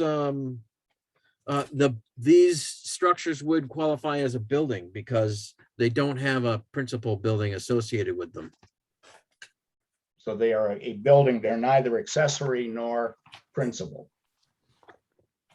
Well, they're by the definition of the zoning, since it's excluded, since there isn't a principal building Right, on this lot. I guess one of them would be a principal building, yeah, and it would be classified as a building. okay, fair enough. That would be the barn. Well, that predates zoning, so I suppose that, and it's more substantial a structure, so I suppose there's some logic to that. And the other, the boat structure would be an accessory building. Right.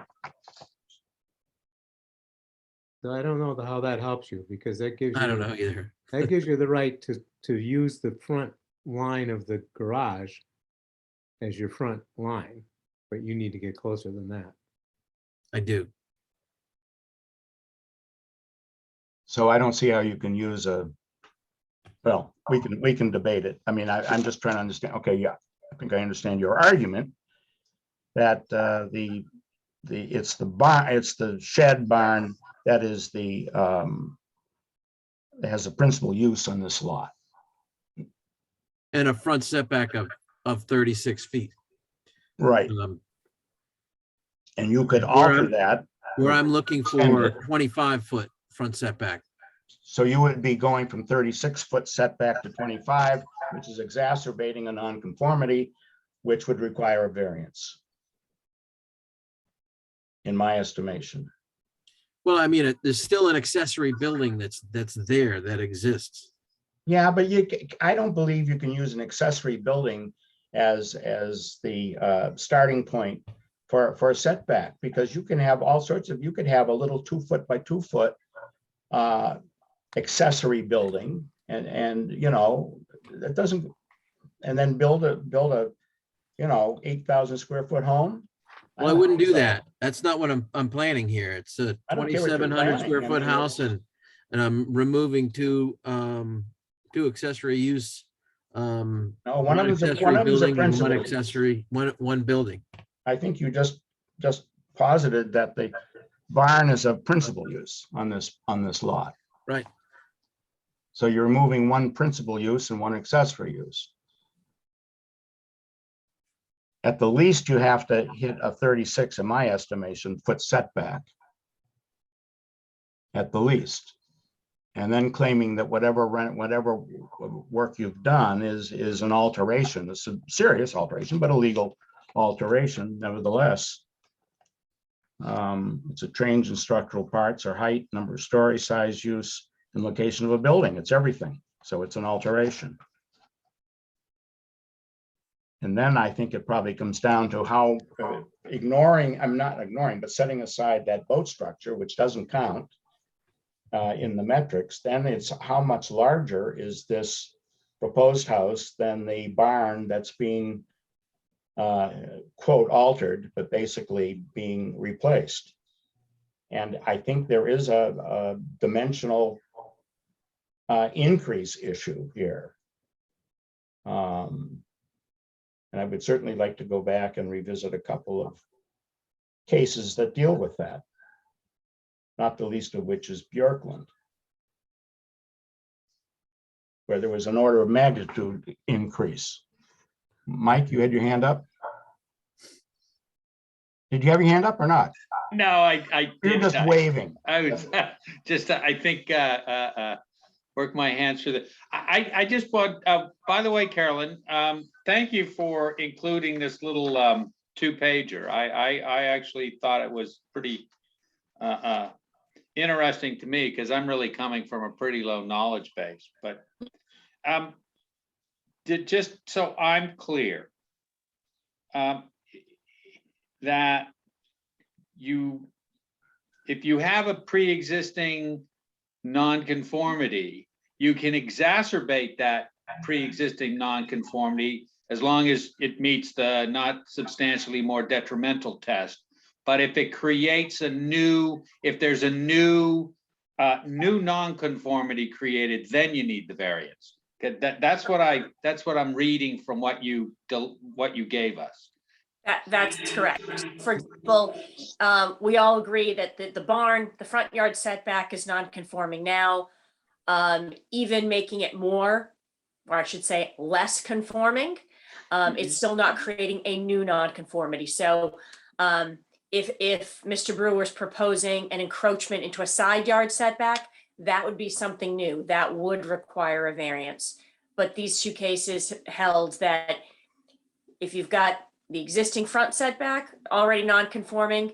You're looking to tear it down, replace it even with a larger structure that increases that non-conformity. It only requires a special permit finding from the zoning board of appeals. Okay, thank you. Carolyn, That's how I read what you had provided us. So- Thanks. Let me give you a hypothetical. I've got a house that's set back, what it's supposed to be set back 40 feet, it's 36 feet. I've got a structure. Now I'm going to replace it and I'm going to put it 1 foot from the front lot line. I can do that without anything more than a special permit. Correct. But you still have to meet the substantially not more Right, detrimental right. test. Though. Right. Right. That finding that's not substantially more detrimental, and even under your bylaw, that's also not more injurious to the public health, et cetera. So you've got sort of, two subsets of that finding. Yes. Yeah. So. But I don't- again, we go back I don't to- think the zoning board loses all control. I mean, No, obviously you could find that to the chairman's example, you could find that, okay, going from a 36-foot non-conforming setback to a 1 foot non-conforming setback, you could say, that's just too much. That's too close to the front lot line. That's too close to the traveled way in public and pedestrians, et cetera. So you could find that it is substantially more detrimental to the Yeah. public than the existing structure. yeah, okay, thank you. You're welcome. Clark, I think that's probably where we start to kind of put most applicants through the process of, okay, so you've got, this garage, show us how many square feet that is, what the size, versus this 2,700 square feet, and kind of some bullet points as to why that's, not detrimental to the neighborhood. I'm not sure that 245 square foot number you gave us, is that in relation, you said, to the boat structure, not the barn structure, right? That's in relation to all structures on the lot. That's the footprint area in the 50-foot front setback. It's a 245-foot reduction in area of that's existing structure or building. And how many square feet is the garage that exists there? It's 500-600 square feet. I have that all figured out. I've done this a couple of thousand times over and over and over. And what's the square footage of the proposed house within the setback? Yeah, the house area in the 50-foot setback is 633 square feet plus 300 square feet of porch, so 933 square feet. The boat structure is 638 square feet, and the garage, well, I have this calculation, but it's about 500 square feet, so it's a net reduction of 250 square feet. Or alternatively, and this may not be a big deal, you're going from 500 feet to 900 feet, because I don't think the boat storage, which is an uninhabitable quasi-temporary structure, counts for anything personally, but we'll see. It's still an accessory building. Could That be. has the right to be there. It's been there for over 10 years. Yeah, but I'm just saying it's not resonating with me in terms of how you claim a diminishment of encroachment into the setback. Yeah, I think you have to deal with two separate buckets, Clark.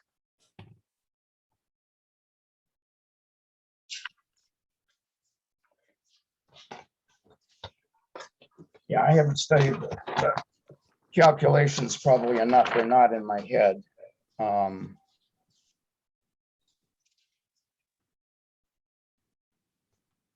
Yeah, and site plan is a little hard to read in terms of the setback, both if you want to claim 36 feet or if you want to claim 40 feet. Not much difference, but still. And Clark, I believe what in your write-up, you mentioned this particular parcel splits two different districts, or just collectively the multiple parcels that you own? No, this particular parcel is in both Residence A and in Residence B, but the more substantial portion of it is in Residence B. I could probably work with the 20-foot setback from the property line, which would be 30 feet from the center of the way, but moving it to 36 from to the center of the way would not work. Clark, I think there's another issue here with the boathouse. Because it's been there 10 years, it gets to stay there, but it's still an illegal building. So I don't see how you could. It's not conforming, but it's not illegal. It's legal after 10 years. It's too close to the property line. It's too close to the front property line. So it doesn't necessarily make it it can't be torn down, but I don't see how you can use it to measure the nonconformity on the property when it never should be where it is in the first place. See what I mean? I understand your point. I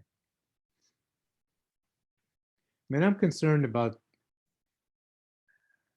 the road that this leads to.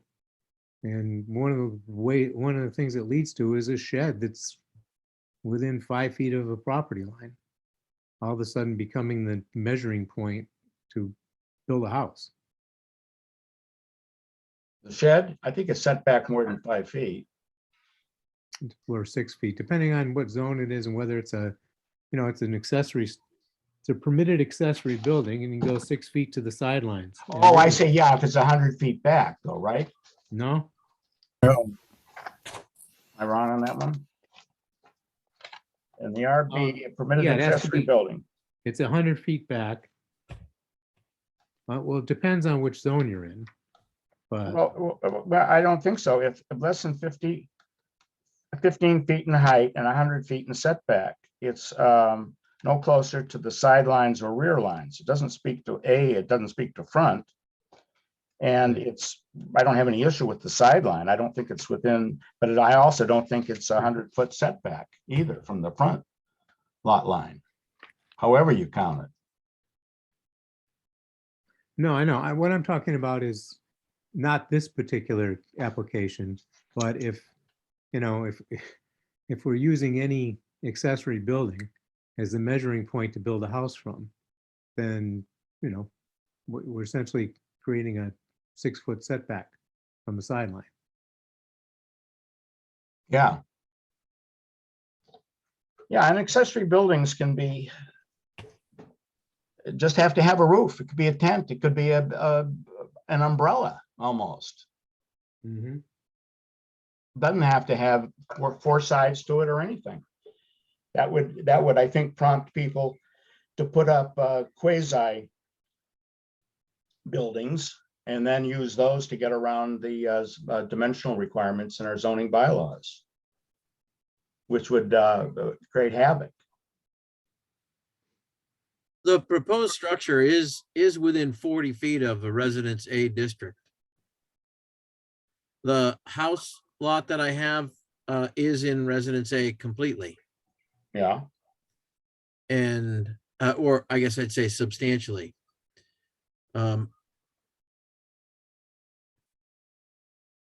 I could work with a 20-foot setback from the property line to the proposed house.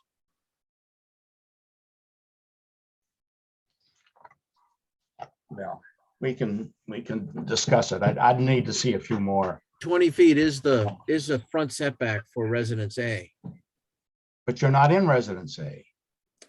Well, part of the lot is within Residence A, but the governing But the house is not. the governing is whatever's most substantial, whatever. Well, the I think what majority is. governs is where's the house? If the house itself straddled, I think it's for the lot, whatever zone it's predominantly in. So Oh, okay, so- 51%, if 51% is in residence B, then that would okay, so govern. okay, we agree. It's residence B dimensions that matter.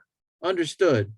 But I'm just saying that in lieu of the 15 feet, the 20-foot setback would work for my project.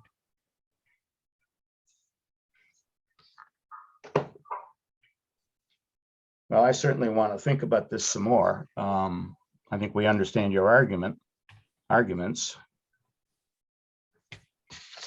But I need to see more dimensions, and are the dimensions of the house and everything easily extracted from the plans? The plans of the actual house are Yeah, complete. They're proposed. complete plans with all dimensions. Okay, and the same with the existing garage. We would be able to see, I'm looking at this first plan, which is existing conditions plan, and I don't really see a setback line. I see a buffer zones and wetland delineations and things, but Yeah, if you look at the southernmost part of the existing garage, what's labeled existing garage, there's a Yeah. 36-foot to the center line of the way. That's okay. the midpoint between the two property lines. That's 36 to the center line of the way to the closest point of that existing garage. What's that bump out there? I didn't see that when I went by. The front to measure to 36. I just saw a flat facade with an opening with a car and then another opening with some Yeah, equipment. it's the opening with the car in it. Well, what's the bump out part? It's just a bump out on the garage. Oh, okay. I didn't pay attention to that.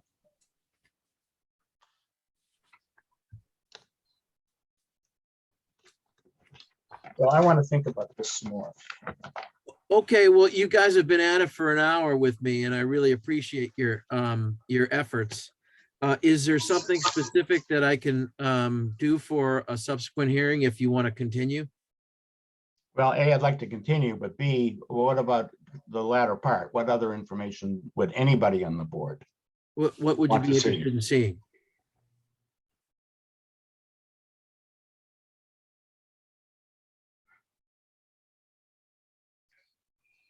I mean, I think we've seen typically like an overlay.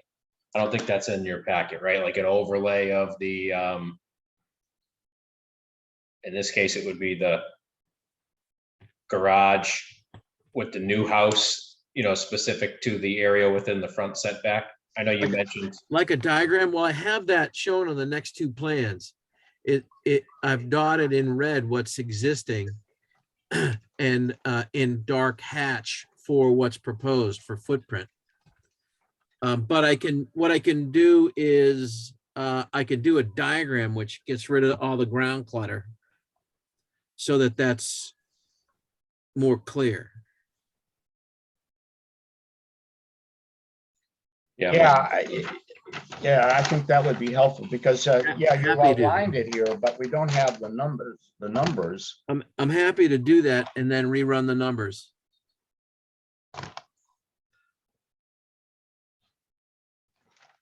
What else, board?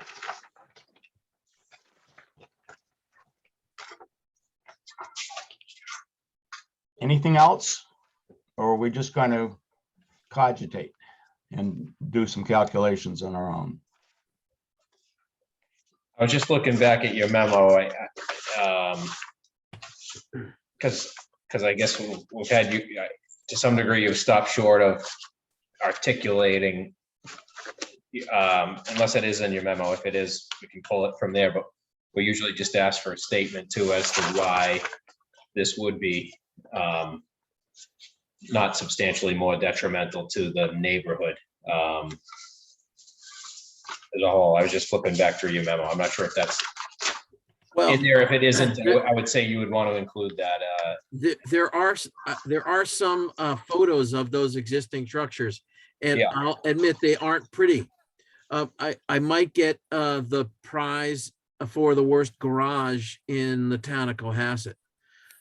So I think that the neighborhood has changed, and to some extent, I think a new house would be an improvement to the neighborhood. In terms of the front setback being substantially more detrimental, since adjacent houses have less setback than what I'm requesting, I don't think that there's a case to be made for more substantial than what more detrimental or substantially more detrimental than what's there. All right, well, help us make the case. Why don't you articulate that? Okay. Or actually help yourself make the case, because. Okay, well, are there people waiting in the queue? Currently, we do have people in the audience, but no one has written any questions in the Q&A or raised their hands. So give it a second. I don't see any comments, so I think we are good. The next meeting is December 7th. Okay, now, Charlie, we haven't heard from you. You okay that we just we'll continue this until December 7th? And Yes. okay. All right, well, I'll make a motion that we continue the hearing until December 7th. Second. Okay, moved and seconded. Woody Chidick, aye. Charlie Eads, Mike aye. Dickey, aye. Matt Watkins, aye. Dave? Didn't hear from Dave you. McMorris, aye. Okay. And Lee? Well, whatever. Yeah, you okay? Okay, said so aye. unanimous. Okay, great. Thank you for your time. Yeah. All right, folks, let's go to number 4. All right, we have Richard Henderson here now. Everything's working, and we Okay. fixed some things behind the scenes. And this is for 508 Chief Justice Cushing Highway. Good evening. It's kind of a simple little problem. We're trying to just amend a special permit which was granted in 2017. The Exhibit A to my application is a pretty good summary of what the issue is. The original 508 Chief Justice Cushing Highway was a gas station building that had office, 2 repair bays, and a sales area. What the special permit in 2017 allowed Mr. Capozzoli to do was to tear down the building that had the 2 hydraulic lifts and bays, the office, and the sales area, and replace it with a larger building which had essentially the same uses: office space, showroom space, which the original building didn't have, the 2 hydraulic lifts for bays for repairs, and storage area. The special permit also allowed a second building, which is shown on the plan, which is dated June 14, 2017. It's submitted with the application. It's the plan which you incorporated into your 2017 decision. It shows the second building as storage only. Just a little bit of history, which you all digested at the last hearing, but let me remind you of this site. From 1933 to 1974, it was a gas station. It was an Amoco station. It was a Tidal station. It was even a Gulf station for a while. But it's also a site where there were body shop. There was repair work done. There was a variety store. All of these businesses in connection with the sale of gasoline. There were even ice houses on the site at one time. So from 1933 to 1974, that's how the property was used. From 74 to 84, it was used as a used car lot for the sale and repair of vehicles. And then Peter bought it in 1984, where it's been used for sales and servicing, primarily of foreign cars. The interesting thing is, for 80 years, this building was used on this site without an adequate stormwater system, without an adequate capture system for hydraulic fluids, and without an adequate septic system. In 2017, you granted a special permit to do what I just described, the 2 buildings. But at the same time, Peter also obtained site plan approval in September of 2017 by a 5-0 majority. He received conservation orders of condition and stormwater permits, in which 7 of the 9 members signed the decisions, and he received permission to construct a Title V compliant system on the site. So basically, for the first 80 years, this site was kind of a hazard to the environment, but today it has a compliant Title V system. It has a modern wastewater collection system, so all automotive fluids are stored in drums, in tanks and taken away. And there's a stormwater system which is compliant with all DEP regulations. So what we're saying is the chances of harm to the environment from this structure or the 2 structures is so minimal compared to what was there for 80 years. All we're asking is that we be allowed to continue to use 2 hydraulic lifts, but to use them one in one building and one in the other, or just be able to use 2 a day, not more than 2 a day, but pick and choose between the buildings to use the hydraulic lifts. There is absolutely no way in God's green earth that it could be found to be an environmental hazard, because the site is so improved. In fact, it's been improved to the tune of a few $1 million to put all of these safeguards in. So it's a very simple request. The special permit now allows the new building, the larger building, to be used exactly how the old building was, which had 2 repair bays, and allows the other building to be used for storage. We're only asking to use 2 bays, but that they be used interchangeably between the 2 buildings on a daily basis as we choose. That's all I'm being asked. And I won't even get into there's absolutely no increase in there's no detrimental effect whatsoever. This site is so much more attractive than it once was, and it's so much safer environmentally. There's absolutely no detriment in any way to this minor modification to the permit.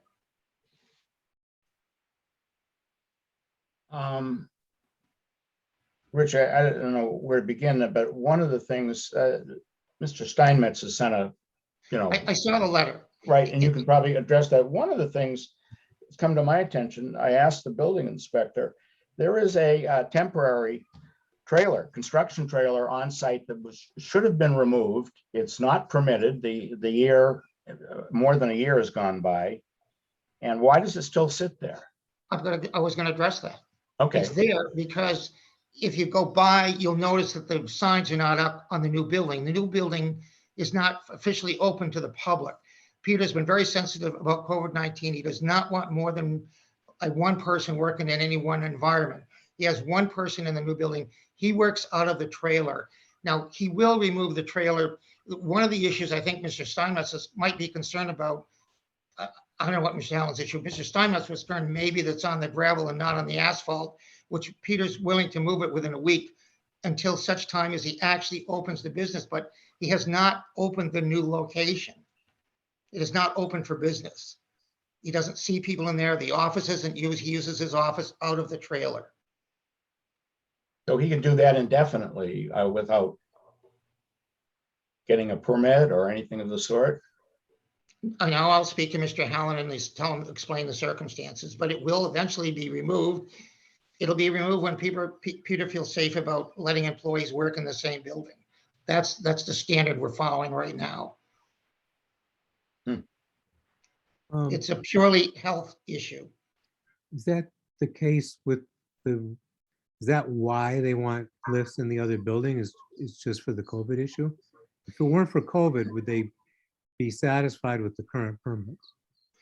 No, I think they still want to be able to use both buildings interchangeably, but not initially more than the 2 that they have always had at the site.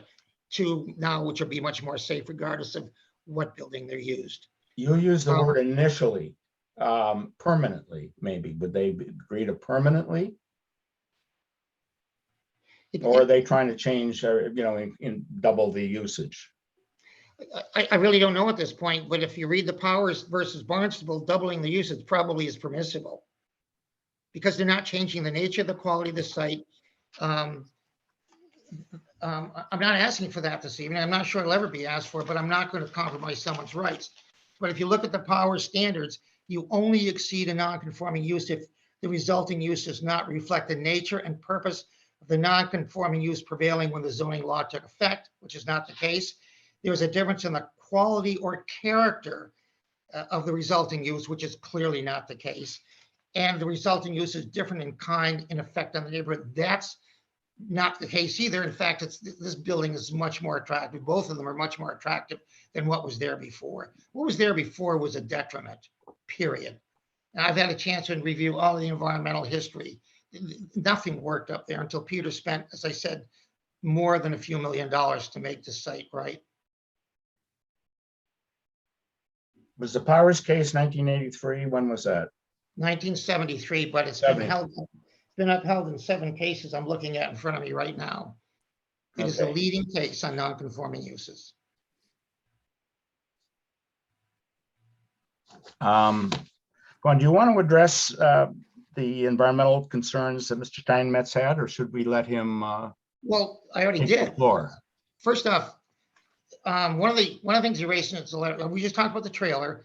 Peter's willing to do the landscaping, just he hasn't finished the project. And number 3 is Mr. Steinmetz's concern with respect to a collection system. If he simply looked at the records and the construction contract, he'd see that the work was done and they exist in both buildings. Including required storage for section 14.4. Yes. By the way, I never got that letter till 7 o'clock this morning, but I've looked into all of it. Okay, yeah, I think we all got it pretty late. I got mine yesterday evening, so. Questions before of the board for Attorney Henderson? Any? Lee, are you trying to speak or are you just grimacing? I'm trying to get all my, I was trying to get a copy of the letter that we received to read that issue. Wasn't one of the issues, why hasn't this been completed since 2017? Yeah. Well, there's a lot of work being done, and what's left to be done is just that landscaping and the removal of the trailer are the only 2 issues left. That was, And he's not going to open his new facility until he feels safety and health concerns are addressed. That's his choice as an employer at this point.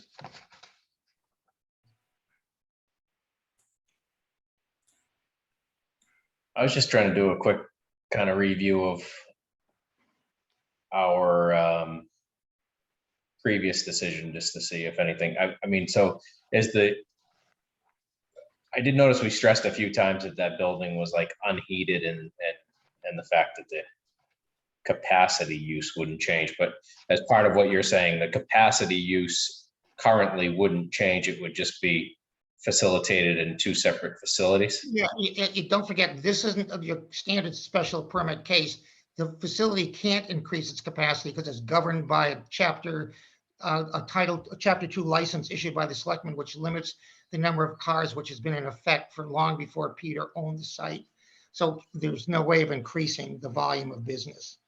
Well, you mean the 51 vehicle Right. Yeah. limit? Yeah, other than the fact that equipment to service it has doubled. Potentially. No, I mean, I've heard you. Yeah, but again, he can do that as long as it's not more detrimental or change the quality or the nature of the business. Neither of those things have happened. What you've got is a much more higher quality business and a much more attractive facility. The only thing is it's been slower in getting completed than expected, but there are reasons for that.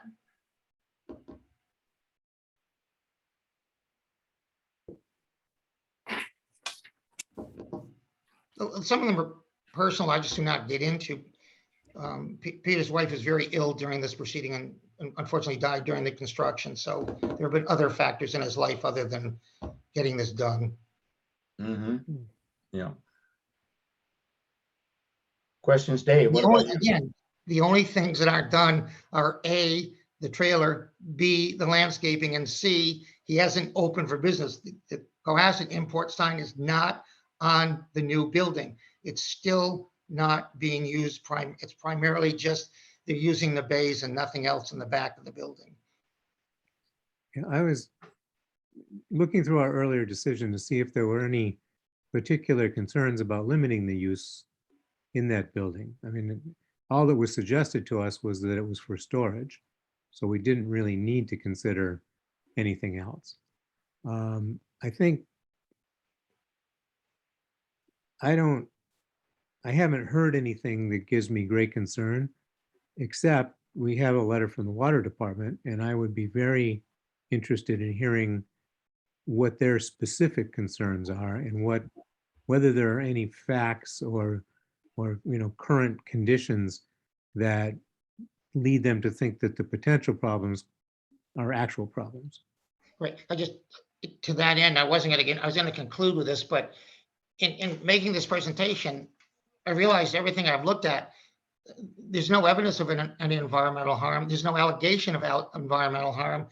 And there's no allegation that the site has any way become a detriment in the neighborhood. There's nothing that's been raised that's serious, or there's not even a scintilla evidence that there's a problem with the site. It couldn't be. It's 10 times more environmentally sound than it ever was. But I'm happy to listen. But the three issues John raised, the trailer, Peter will move when he opens the business. The landscaping will be done as soon as the weather permits now. And the collection system was installed as part of the construction. That's part of the few $1 million that have been spent up there, more than $2 million. So let me make sure I understand what you're looking for as well. You're looking to put 2 hydraulic lifts in the other building. There already are lifts in both buildings, but they can't be used under the special permit. We want to be able to use 2 hydraulic lifts in any given day in either building, not 4, 2, but for repairs and improvements to cars. That's all. They are used for storage too. You can lift cars up and put cars under them to store more cars. You also can use them for diagnostics, not doing any work, but look, if you're bringing a car in for trading, you put it on a lift and look at it to see whether it's something worth taking in trade. So there are uses other than repairs. But what we're asking for is, with respect to the repair and service business, that he be allowed to use 2 bays for that purpose each and every day, but not necessarily in one building and the other. Just 2 of the 4 are utilized. That's all. Right now, we have right by non-conformity to have the 2. The old building had 2. Well, what is it about the current special permit that prohibits it? Just that if you incorporate by reference the plan Okay. shows storage. Okay. And so in my opinion, the building inspector said that I had to amend the special permit if we wanted to do what I'm suggesting. Okay, Because so- of, I'm assuming, the plan. So just so I'm clear, what you're looking for is an amendment to the special permit and attached plans to allow you to have and use 2 hydraulic lifts in that second building. One on each building. Yeah, just allowed to use 2 every day. Maybe 2, 1 in the small building one day, maybe 2 in the building one day. Yeah, but we can't see that from the plans. I mean, right now, in the plans, there were 2 hydraulic lifts in the main building. Right, and the other Okay. one has 2 hydraulic lifts, which can't be used by. Right. by So virtue what of you're that. looking for is an amendment to the special permit that allows you to have 2 hydraulic lifts in that second building. Yes. And yes. maybe we could condition it to, you can only use 1 or we'll only use the other. But what you're actually looking for is Right. permission There'd be 2 to allowed in have that, 2 yes, hydraulic yes. lifts. Yes, exactly. Okay, thank you. Well, Which actually, exists there today, right? They're already, I think I saw them already in use, right? They are, well, yeah, they are, and they were there, actually, in Peter's defense. What happened was, when this whole project was financed and started under construction loan, first thing they do is tear down the existing, I'm sorry, the first thing they did was build a storage building, but they couldn't do service cars unless they temporarily used that other building, so that's what they did. But that was with the building inspector's permission at the time. So that's how they got there in the first place. It was a temporary solution to the problem of not having the other building. so what you're really asking for is to be able to have 4 hydraulic lifts on the property. Right. Because I Right. understand the difference between doing repairs with them or using them lifted up for storage or using them lifted up to look at other cars. Whether Right. you're doing a repair or you're assessing a car, it doesn't really matter. You're using all of these lifts. They're Right, all but I think, operational. I think the issue that's concerning the water department is if you're doing repairs and improvements and servicing, you're likely to have more hazardous issues in play. If you're just lifting them for storage, it's no different than they're sitting on the floor of a storage building. So all we're asking for is that they be allowed to be in there, but that we be allowed to have 2 lifts in the storage building, but that there be only use of 2 for repairs and servicing during any particular business day. Well, Richard, those are 2 different things. I mean, if you have 2 hydraulic lifts in the new building, Right, and they're limited to lifting cars up for storage or for inspection, that's one thing. If they're in use for servicing cars, that's a whole nother thing. And right. that, you know, that I think we would need some assurance that the fluid collection systems and that sort of thing that they have in the other building are also in this building. Are they the same? They are exactly the same. I'm sorry. They're exactly the same. Yeah, exactly the same. I would think that we would need some evidence of that. Well, fine, we'll just get you the construction contracts. Okay.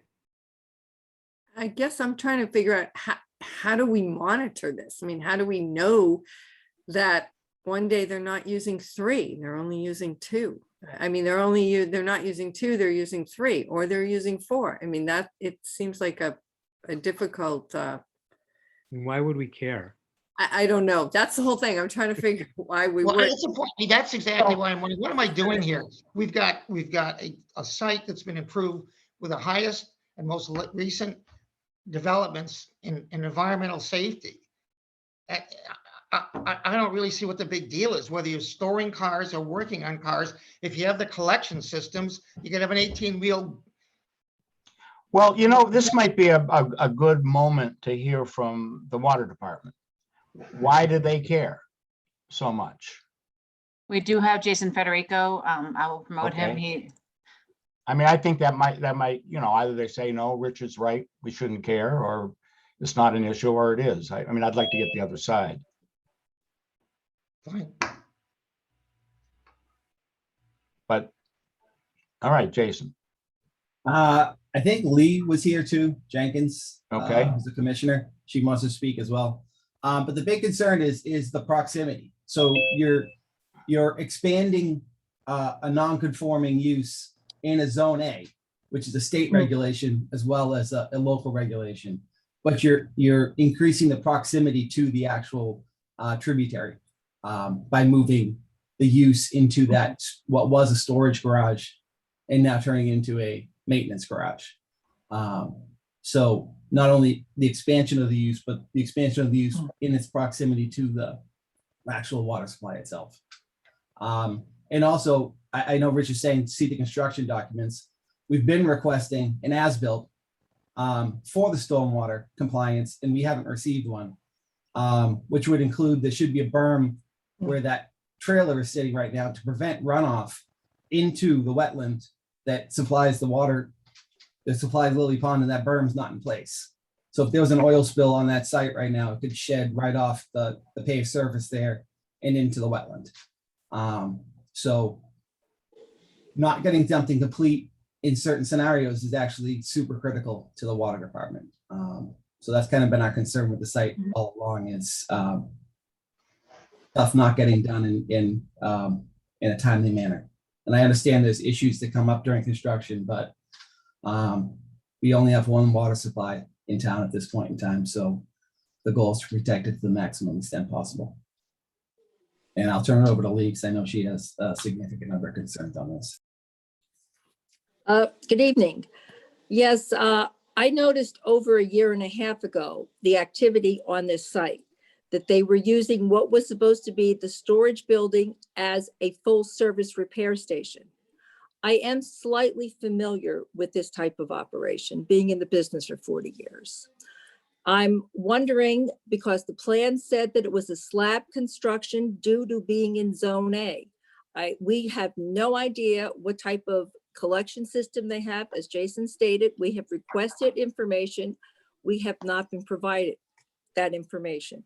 A year and a half ago, I took pictures, I provided them to Concom and the building inspector at the time. It was, oh yeah, we know about this, it's going to be gone in a year. There was all kinds of equipment on that site. Also, behind this storage building was a dumpster that was illegally there, and it was just removed last week. This trailer that's there, I have a question. Are there bathroom facilities in this trailer? If it is, where are they being disposed of? Now, the storage building, is it still unheated? How can they be doing this repair work? Because they have employees working in this building. How can they be doing that in an unheated building? And I know there's just so much activity that's been going there. And also, I know the state came down on this property because they had the cars illegally parked where they weren't supposed to be. They even had the cars parked absolutely on Zone A, past where the storage building is, on the bank of the brook. And the state had to get them to remove it. There's been just so much illegal activity going on in this area for so long. I don't know what's going to happen. And we, as Jason said, we only have one water supply now because our other water supply has been contaminated with PFAS, which we have tried for 10 years to get the people in Elms Meadow to stop dumping, but that's another issue. Now we have been testing for PFAS in Lily Pond. A lot of us presumed that we would have had a hit coming down from the reservoir because of the munitions dump there.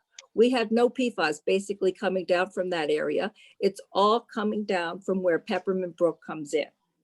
So if we reach a certain amount, which we are close to, we're going to have to test every month. PFAS testing is not exactly cheap. Also, we're looking at possibly $3.6 million to put in a facility to mitigate for it at the plant with a $300,000 a year cost to maintain. And we have not gotten the cost yet for the mitigation at Elms Meadow. So we're very, very concerned about any type of prohibited activity, especially in Zone A. I know Rich says, oh, everything is absolutely up to date and whatever, but we have seen absolutely nothing to confirm anything that he has said. So, you know, as an elected official, we have to be looking out to protect this water supply for our community. This is our job. And this is where we are now. I just can't see how they can be doing a repair facility in Zone A. I'm very well aware of what comes off of cars. As I said, I've been in the business for 40 years. And that the mitigation or the systems they have in place may not be sufficient or are not sufficient to protect the environment? I don't know what they have in place. And the other thing is, are they going to be maintaining it? If they don't maintain it, what good if the system is being there if it's not maintained? And how ordinarily do you, from the water department's standpoint, what kind of enforcement mechanisms can you put into place, or do you? What do you mean? Sure it Enforcement was. For this? Well, no, I mean, we have Concom who was supposed to be enforcing things, and planning who was supposed to be enforcing things. We've even dealt with planning in prior years where they issued permits directly opposing our regulations. So what systems do we have? I don't know. We can take them to court, I guess. But we're not the enforcing agents in town. Yeah, your concerns are serious. I guess the issue is, could any of this be happening today, or are the systems that are in place adequate, sufficient, if they maintain them, if they, you know, operate according to, you know, standards? I don't know. Well, you know Well, what? they haven't been operating according to standards so far. So what guarantee that they'll operate according to standards in the future if they haven't done it so far? What is That's ridiculous. This business has been here for 10 years. And again, I reiterate, for 80 years, it was an environmental hazard and Peter has paid millions of dollars to rectify it. I'll make this easy. I'll get the construction documents for the hazardous waste collection system and get them to you. We'll make arrangements for the trailer to get moved as quickly as possible. And the landscaping will be done when the weather conditions permit. But I will get the documents for you. And I'll get the stormwater documents for John from John Kavanaugh, which have been public record since 2018 or 17, as a matter of fact, as has the stormwater permit, which has the drainage calculations in them. And again, this is not a violation of law. It's an 85-year non-conforming use. I'll be happy to get the construction documents for you and the maintenance plans. Rich, we asked for the. And I would We really haven't like gotten them. the, right, stop, slow And- down, Lee. Yeah. I'd like the dialogue. Why don't you flow it through me rather than have Sure. a one-on-one sidebar conversation, okay? Okay, Woody, we have asked for these documents. We haven't gotten them. We have been promised by the building inspector that that trailer was going to be gone before this meeting because he had sufficient notice to have it gone, and hasn't been moved, hasn't been touched. You know, we keep hearing things from different departments in town, and I don't see any action.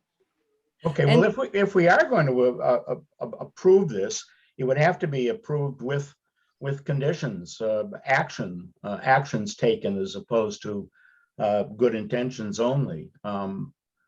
I don't think we have a full menu yet of what these measures are or should be, but rest assured, I don't think we're interested just in rubber stamping approval without any conditions, particularly if a board such as yours has concerns. I would think it would be very helpful to us, since it's not our area of expertise, if the water department suggested particular conditions that would satisfy their concerns. Just for the record, I've been involved with this for 3 or 4 months. John Kavanaugh asked me to look at some things. Since I've been involved, not one single person from the town of Cohasset has asked me for a single thing. Yeah, that doesn't matter, Richard. I mean, let me finish. You know, we're looking at I think that. No, David has the floor. I think Thank the quality of the water in town is a paramount issue for all of us. I agree. All right. Absolutely agree.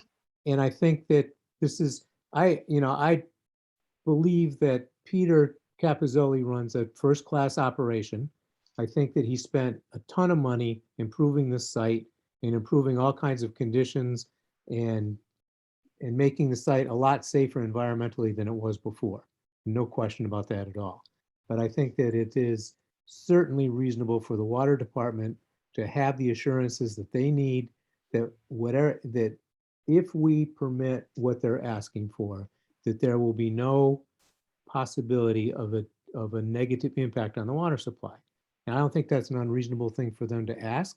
And I don't think that it's as far as I can tell from what you've said, pretty much everything that they want is already in place or needs a couple of minor activities to get them in compliance. So I think this is something that should be easily worked out if everybody just pays attention to working it out. I agree. I didn't mean to, I just want to interject though. I do want it clear that from Peter's perspective as well, I kept asking him, what is it you've been told to do? What is it you've been asked to do? Nothing other than he confirmed that John and he had talked about the trailer, but I've heard no other.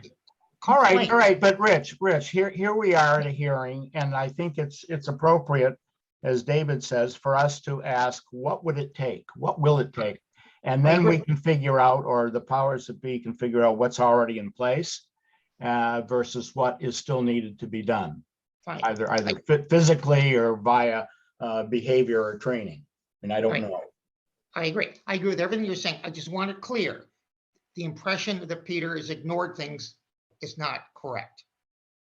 Okay, well, that's probably not going to influence us much one way. I find, but it influences me when people say other things. So let me just say, I agree with everything you're saying, and I will start by getting you in as much information on stormwater and on collection systems. And we'll make a similar request of the water, but Jan, you had your hand up.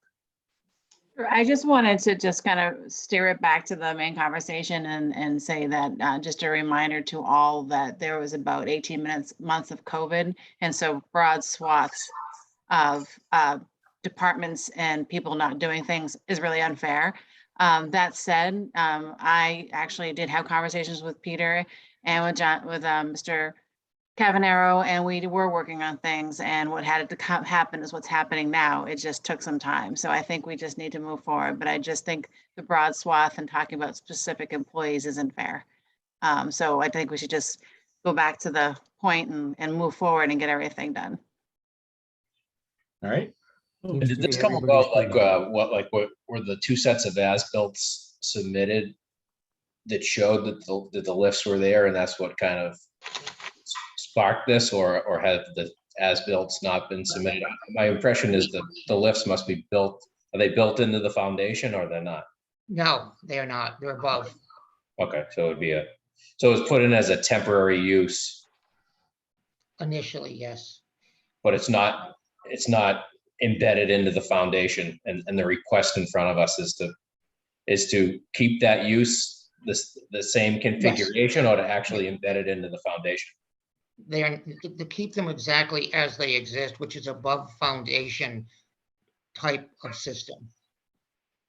And just by way of background, when I spoke to Mr. Capozzoli, when we became aware that the storage area had the lifts, I spoke to him directly, and it was because of COVID, and they had people working in one building, and he didn't want any more than one person in each building. So that's when we started working with Jason and started working, and then we also had transition with building inspectors. So that's the delay in time. That it's important to know that, but they want to change this use, and he was advised that the special permit had to be modified. So I just wanted to make that clear too, that it was a change because of COVID.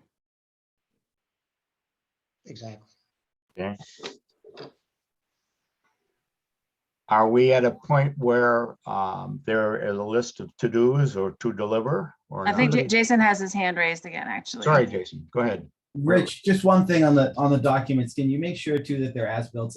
I know I've seen John's design drawings and I've seen the design drawings, but I want as built of what was done. That's what was in both the stormwater permit and the ZBA special permit, is to get an as built. So that then we can confirm. I'm not questioning, Rich, that it was done. I just want to be able to look at something on a plan and come to grips with what actually is in place. Okay, well, I guess we're talking about two different things. I was talking about the actual collection systems, the plans, the specifications, and the evidence that they've been installed. You need to, there's a requirement to provide an as-built of what was built. I know that. So I know what was put in, but I need to know how it's connected. To say this is what you proposed, I need to make sure that it was actually constructed the way it was proposed. All right, that's fine. The only as-built plan I'm sure is on file at the town hall is the septic Title V systems there. Yeah, I think I reviewed that one. Okay. Well, it sounds like more is needed. So, and that was our decision. So I think that's a reasonable request. Lee? Yes, I just want to clarify that this storage building was being used. I was taking pictures in the beginning of April of 2020 as it was being used as a repair center, because I've been driving by there on my way home from the gym every day. And so I know it was being used in March. This was at the extreme beginning of COVID, before anybody knew anything about it. So I think they had planned to use this early on as a repair center. And this is why we were concerned, because of all of the activity we saw on that site. And also there was heavy construction that was in the watershed on the bank of the brook that had taken over a year and a half to be removed after we requested it, which I thought was slightly unreasonable, but this is a good opportunity to clean everything up. yes. I mean, seems to me there's a lot of loose ends, and that a lot of these loose ends are the result of COVID. But this is a good opportunity to just get everything cleaned up. So let's do it. let's do it, because I mean, pollution is not going to go away. And if we have a big PFAS hit, the people in Cohasset are not going to be very happy with what's going to happen with the water supply. Okay, well, this is useful. I appreciate it. So I think one of the to-dos is obviously to get the as-built plans and any other documentation to you guys. And secondly, for you to respond in terms of enhancements, improvements, additions to terms and conditions that would be reasonable, satisfy your environmental concerns. And we can incorporate that into an amended decision. Those into an amended decision. I don't know what they should be. They should, but you will. Yeah, this. I just have a question. Quick. What happens if he does not comply with some of the conditions? Building Well, inspector can shut him down. Yeah. Yeah, I mean, I you know, that's a possibility. It's remote, knowing the individual. I mean, I think he's an ethical guy. So our job is to make sure that the operation there, you know, runs impeccably. But if necessary, but I don't see shutting him down as a probable But act. we do have the right. We do have an enforcement arm. Yeah. So, all right.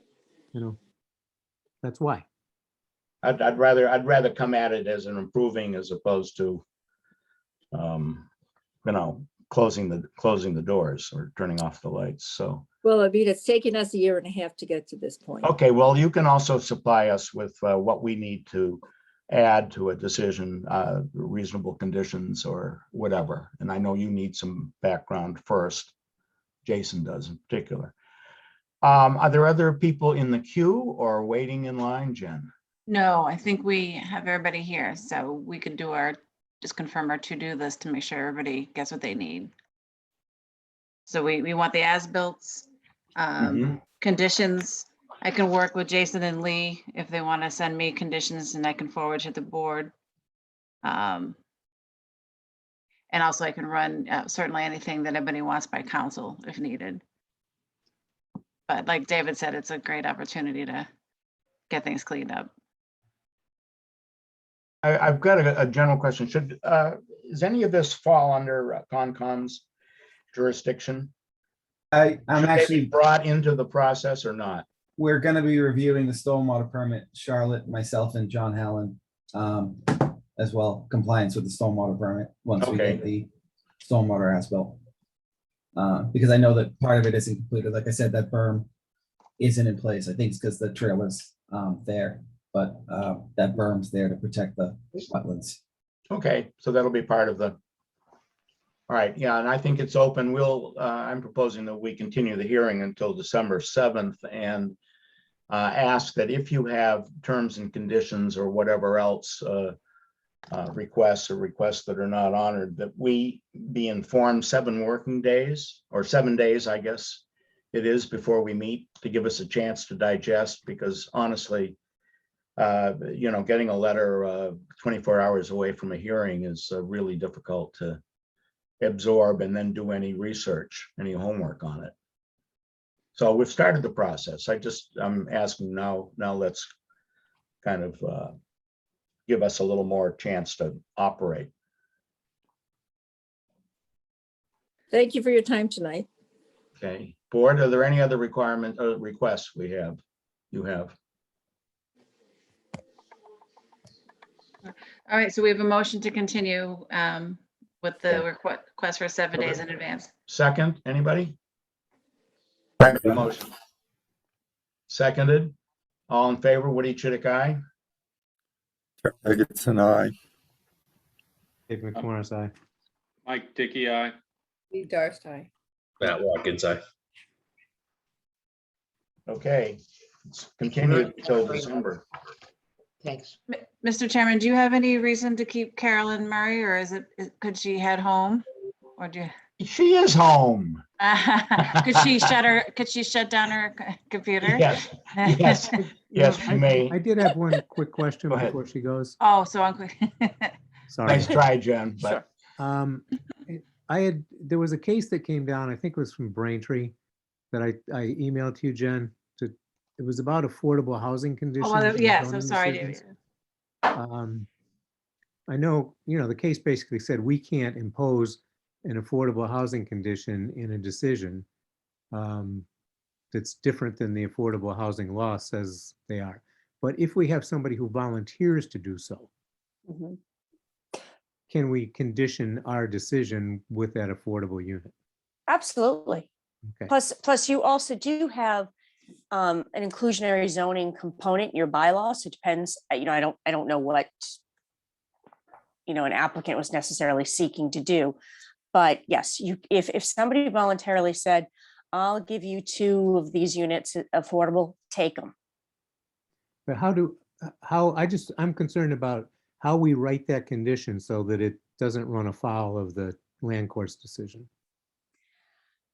I think what's important is just to note in your decision that the applicant offered or the applicant volunteered, Okay. and by agreement of the parties, 2 or however many units shall be deemed affordable, and that the applicant shall work with the town to either complete, whether it's a local action unit or a local initiative project application, whatever it takes to make sure that those units actually get on the town's SHI. Okay.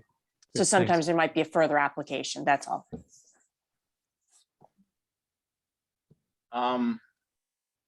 Okay, and my only request is I've got to look.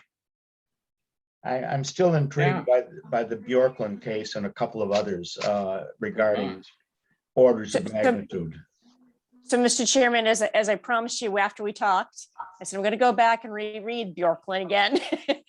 And even though that was a complete McMansionization, as the court said, of, a 675 square foot house being replaced with something, 4 times its size, the court said it could still be done by a special permit finding from the Zoning Board of Appeals. The problem that Bjorklund had was that he couldn't get the zoning board to actually find that kind of greater or more intense use, the zoning board there found it was substantially more detrimental to the neighborhood. So that was why it was not allowed to be built at that size. Okay. So right, yeah, I mean, go ahead, Dave, something? Yeah, I also, on our earlier discussion about, if somebody's 25 feet back instead of 30, can they then build a foot from the property line with a special permit? I don't see anything in this that actually says that that's the case. We've always treated it as you can extend a nonconformity. If you're 25 feet instead of 30, you can keep going along each direction 25 feet away. But we've never let anybody increase that nonconformity to 20 feet or 15 feet. We've always treated that as a new nonconformity. I could, if it helps, put a little more flesh on the skeleton. I could send you the 2 cases so you could actually read them, because they do take much smaller houses, non-conforming in a variety of ways, demolish them completely and replace them with larger structures that are still non-conforming in the same ways as the prior structure, but even more so in some circumstances. So creeping further closer towards, that lot line, doing exactly, what the hypothetical is of bringing it from 25 feet to within 1 feet. I mean, I think a zoning board of appeals would be very hard pressed to ever find that a 1 foot setback is not substantially more detrimental to the neighborhood. I just can't see that. But say going from 25 feet to 20 feet, where it's already non-conforming at 25 feet and making it more non-conforming, is something you could do if you were able to have consensus on that finding that it's not substantially more detrimental. Okay, and the other thing is, when you send the cases along, have either of those been again at the appeals level, or probably not the SJC, Yep, superseded or amended? They have not been superseded or amended, and I believe they were at least, let me pull them out. I believe they were at least appeals court level, if not, one of them might have gone to the SJC. Nope, they were both the appeals court level. Okay. All right. I'll send them along to you. Yeah. I'll send them to beautiful. Jen. You can send them to all of you. Yeah, why not? Let's- Sounds Thanks. perfect. Okay. Any other board business that you would like to know, or anything? With Carolyn, you mean? Yeah, with Carolyn, or do we let her go? We'll grab her back soon. Okay. Sounds like you're gonna have one heck of a meeting on December 7th. Oh, is that the meeting where you have to call in sick? You can't make it? That must be the one. I'm writing that down right now. All right. Thank you, Carolyn. So noted. Thanks, All Carolyn. right, folks. Thanks. Have a good rest of the night. Thank you. Take care. Bye-bye. If I could just comment on for David for the affordable housing. So I support the Affordable Housing Trust in my free time. And so we did do that, as you probably recall, on 390 because they came in and offered, and we brought in a housing consultant. But the great thing now is that the Affordable Housing Trust says we do have our own counsel. So although 147 South Main Street didn't trigger inclusionary zoning, he did approach and work with the Affordable Housing Steering Committee, and he has offered to make all three of those affordable. Wow. And so, which is great. And so we'll be actually looking into an option to fund the MCO housing, which will help do the lottery, so that it's done through a local action unit. And what's great is when you file one of those, they immediately account towards your SHI. So we're looking at all sorts of, and we also have 2 units that'll come on in the next 2 years too, from the 808. So a lot of good stuff going on. We meet at 8:30 on Wednesday mornings. If sometime you want to tune in. Tune on in. Well, the ones that we approved at Stop and Shop, they won't count until like an occupancy permit is issued, or are they Correct. counting currently? Okay. No, so they are the trigger for those is occupancy permitting, and they are a bit away from that path to getting there. But the great thing is that all of them will count because they're rental. So all 20 units will count towards the SHI. So is that really much more of an issue of septic or? Correct. water? Actually, we are opening their modified site plan tomorrow night. So things are moving forward, which is good. Yeah, it's been a while. It has. Okay. So I think all you have is 20, my minutes and 25 Border Street and assignments if you choose to. I don't know if you're ready for assignments. I'd certainly liked, I think we've got to know a bit more on Dolan Lane. I think we've got to know a bit more on CAPA's, 508, because I don't know what terms and conditions might be, and are they all reasonable and acceptable or not? I mean, I have no idea. And I'd hate to sort of assign a draft absent. I think you have a some lot more understanding. information. Yeah. And the other two, we had, what the hell are they? They're. I think you just need to know, actually, you're 25, you're going to deliberate next. So it's Hull Street. I don't know how you feel about 237 Hull Street. How does the board feel about Hull Street? Do we want to see a draft decision? I think we need to get some clarity on that parking issue. Yeah. Whether the 1.5, whether we count the parking spaces from 7.1 or 7.2. All right. I'll talk to Carolyn about that. Would you like me to do that? Mm-hmm. Yeah, particularly if there's some, I mean, our wording is not it's probably not unique. I'm guessing other towns have at one point or another adopted something similar, but chances are it was mirrored off another community, so she'd probably be very. There may be some, something we could look at. I think both points of view, in my estimation, are at this juncture reasonable. I mean, you could have 5, 1.5, or 6, let's say, to round it off. What if you had 6 units, each requiring 1.5? that's 9 units, or do they need 12? I mean, then it starts to become, you know, significant delta there. Mhm. And I just don't know. I don't either. That's, I mean, that's why it was hard. So every meeting we would give, well, it would be this, it would be this, it would be this, but you have to But present. Jen's right, we've always rounded up. Whether that's the right thing to do going I don't- forward or not. I don't think there's a problem with the rounding up issue, but I think the rounding up issue comes when you're dealing with square footage, the number of square feet for parking space. The problem here is that we specify 1.5 spaces. And that's the one I found odd today, Woody, when I was like, isn't it weird? It says 1.5. So, you know, clearly we wouldn't be rounding that up because we would just say 2 if we were going to round it up. Yeah. So the 1.5 has to do with, in a business district, if you've got multifamily residential structure, it's 1.5 per. And if, I assume if you end up with a half a unit, Then you again, round up. up. Yeah. But the other issue is for just pure residential use, it's 2 spaces per.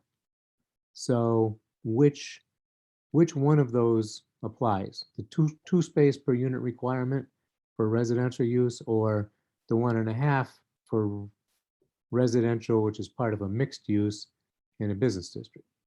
And what's ironic about that is that in both of those cases, if it was a 2-family or 2 apartments and a 100 square foot thing, it would be 4. Both of them would be 4.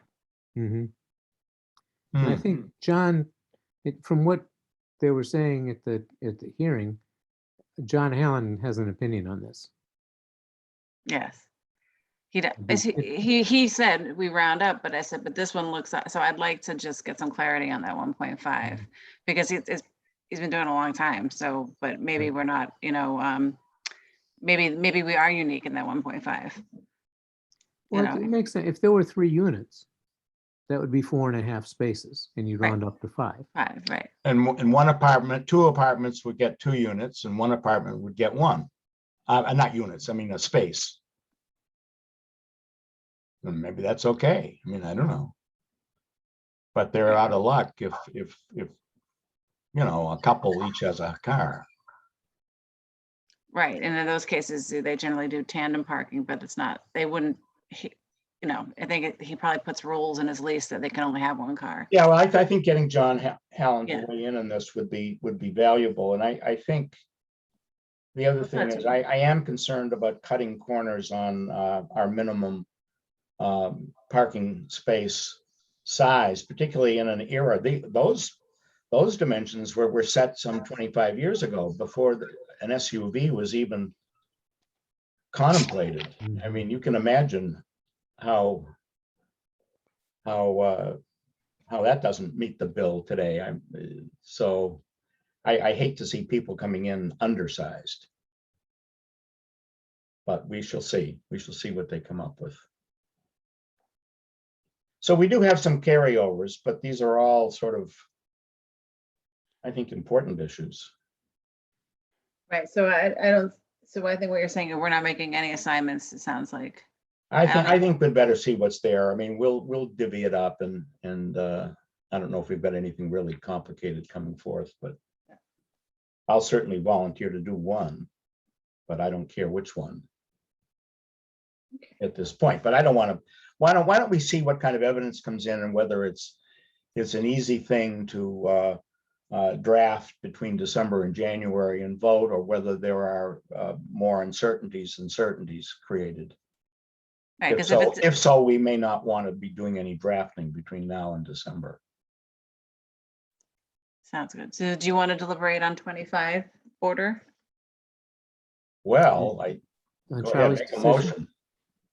So do you want, so, and we have to just add all that information, and Yeah. I can, okay, because I can do that and then send it to Charlie and then out to the board. Does that But work? I think we could take a vote tonight, couldn't we? We have 14 days. Well, yeah. The only change is it changed the 5 neighbors to 6.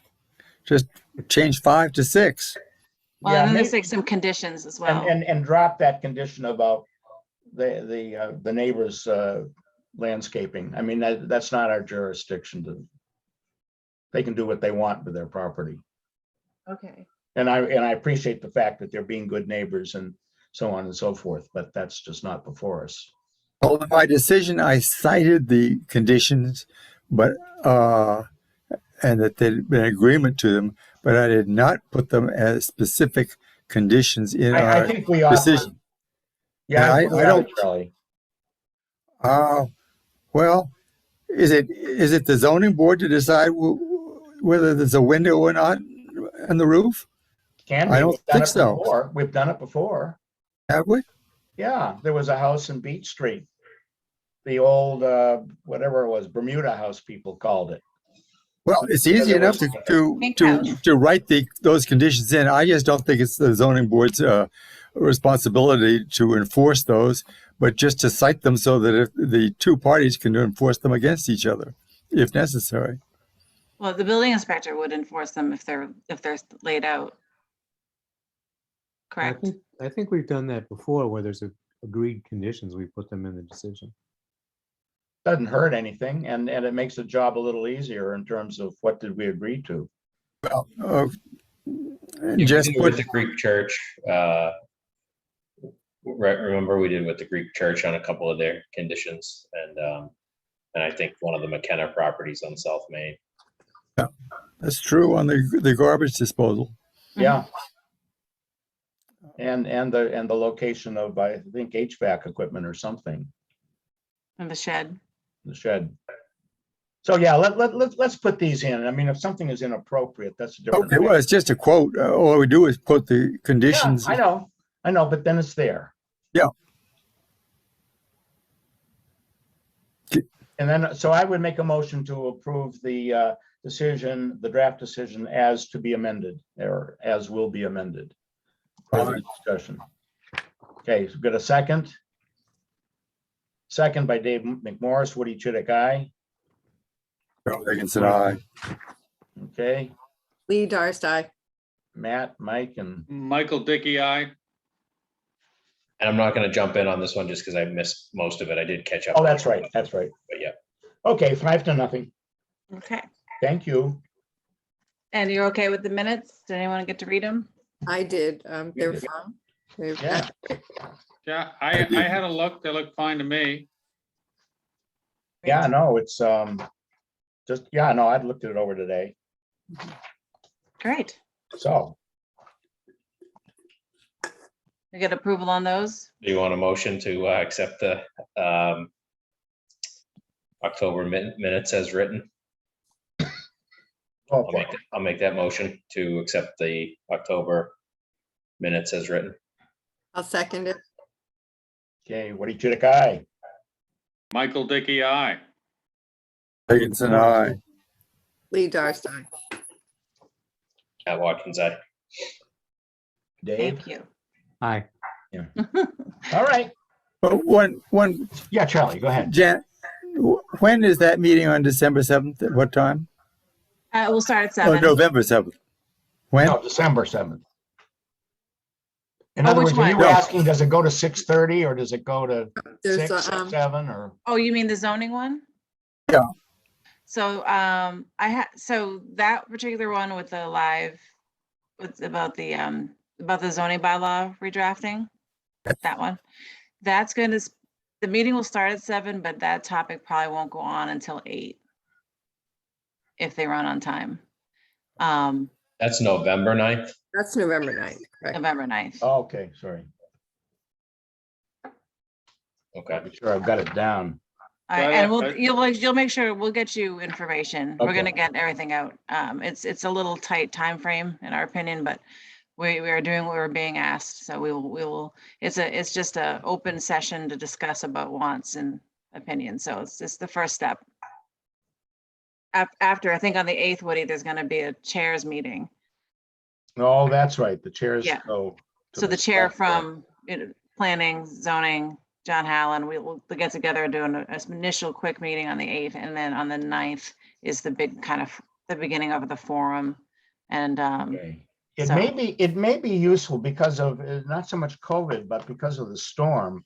We've had so many meetings changed. I've got my little, I'm still on a pen and paper kind of calendar. I've got so many crossouts Right. and additions. It might be useful just to sort of do a 1 week look ahead or a week and a half, whatever you see coming up, and saying, here's what we've got on the docket, and here's who should go. Yes, well, in these cases, we're definitely going to get you specific invites and information. We lost the 3 days last week, which has really been difficult. And then, and we can do, I'll get that information to you, but also if you ever want, if you do use the website, you can see all the posted meetings on the bottom, but I'm going to just write a little note to get you the calendar and updates. Yeah.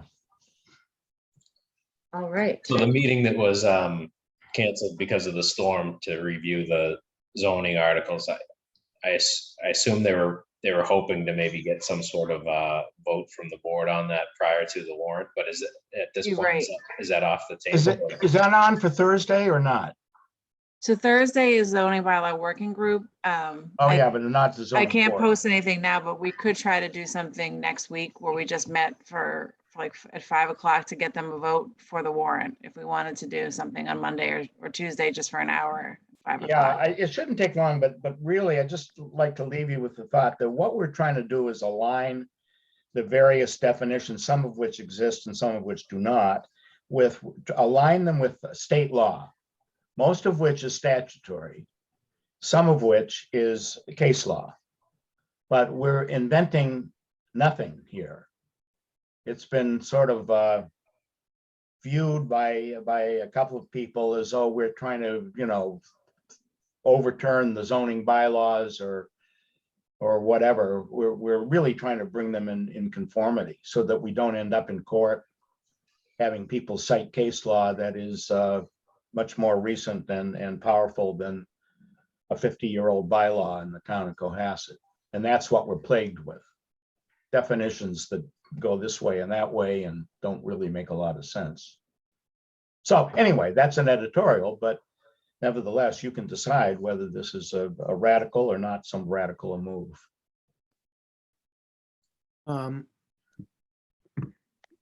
I think one other thing we should think about is the whole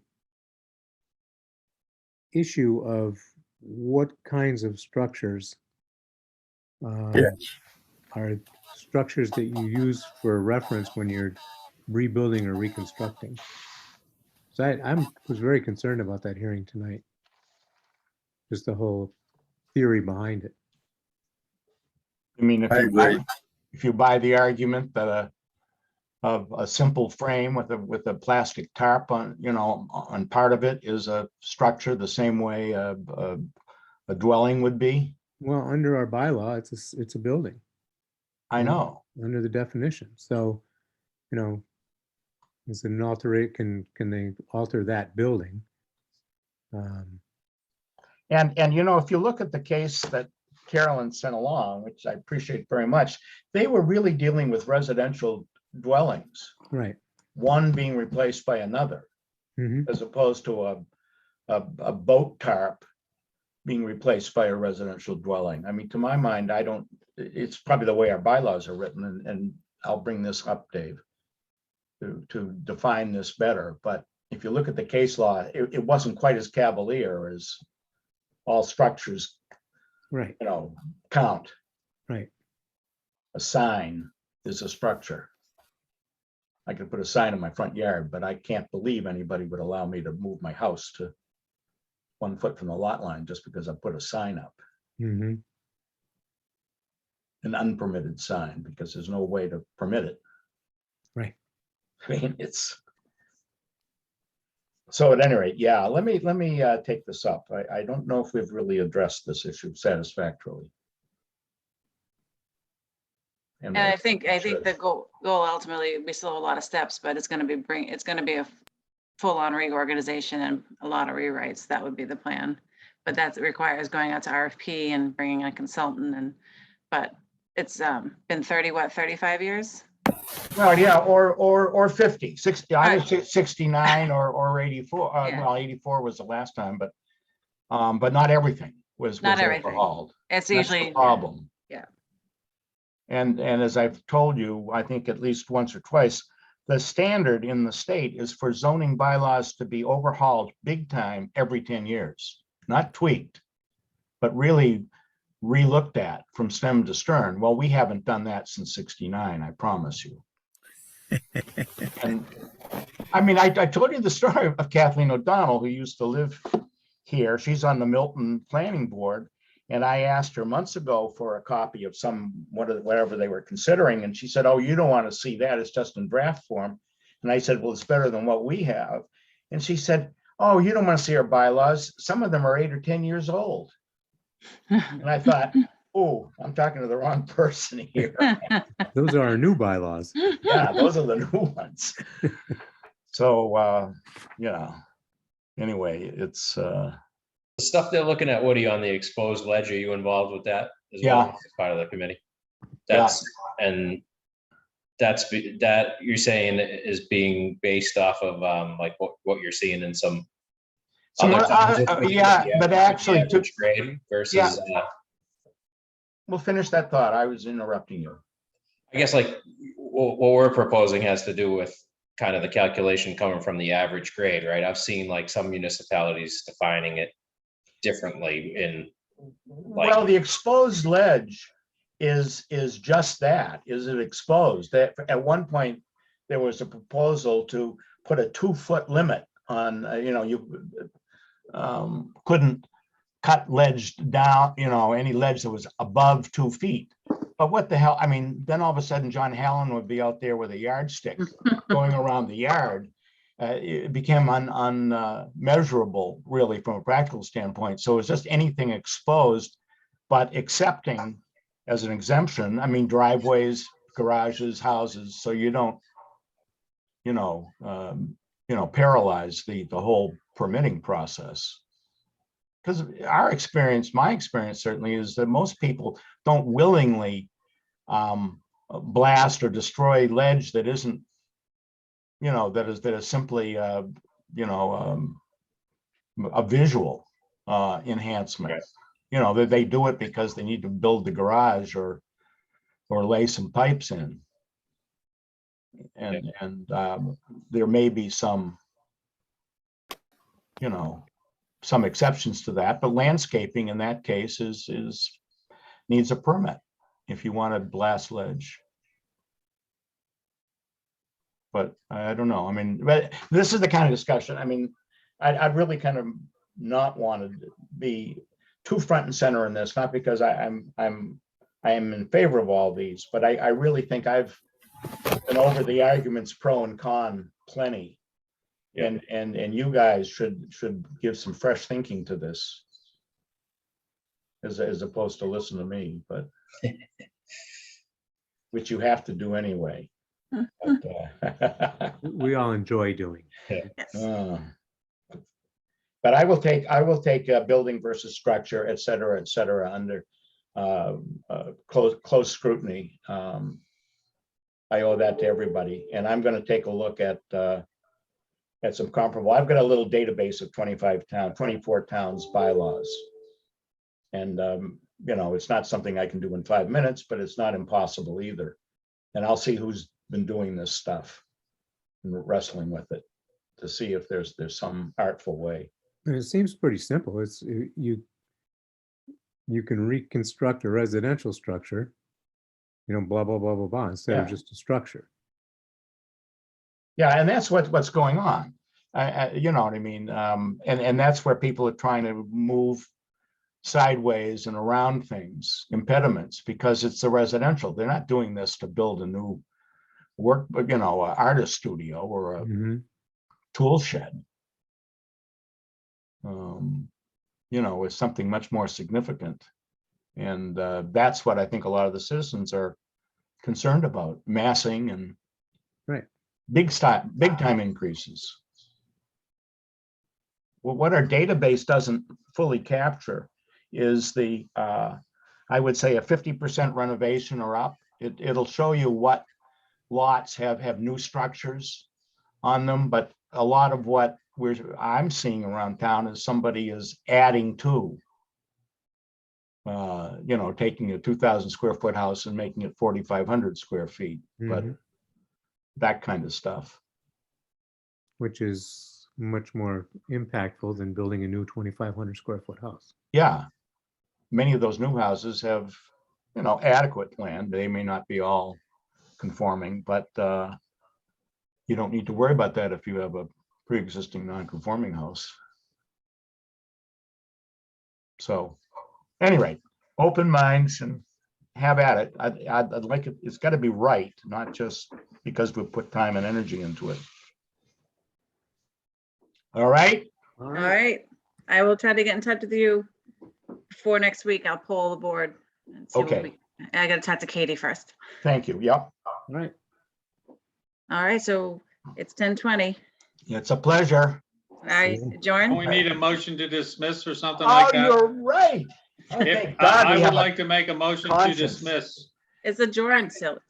Okay, and Lee seconds that motion. I saw her. So all in favor, say aye. Aye. What do you say? Aye.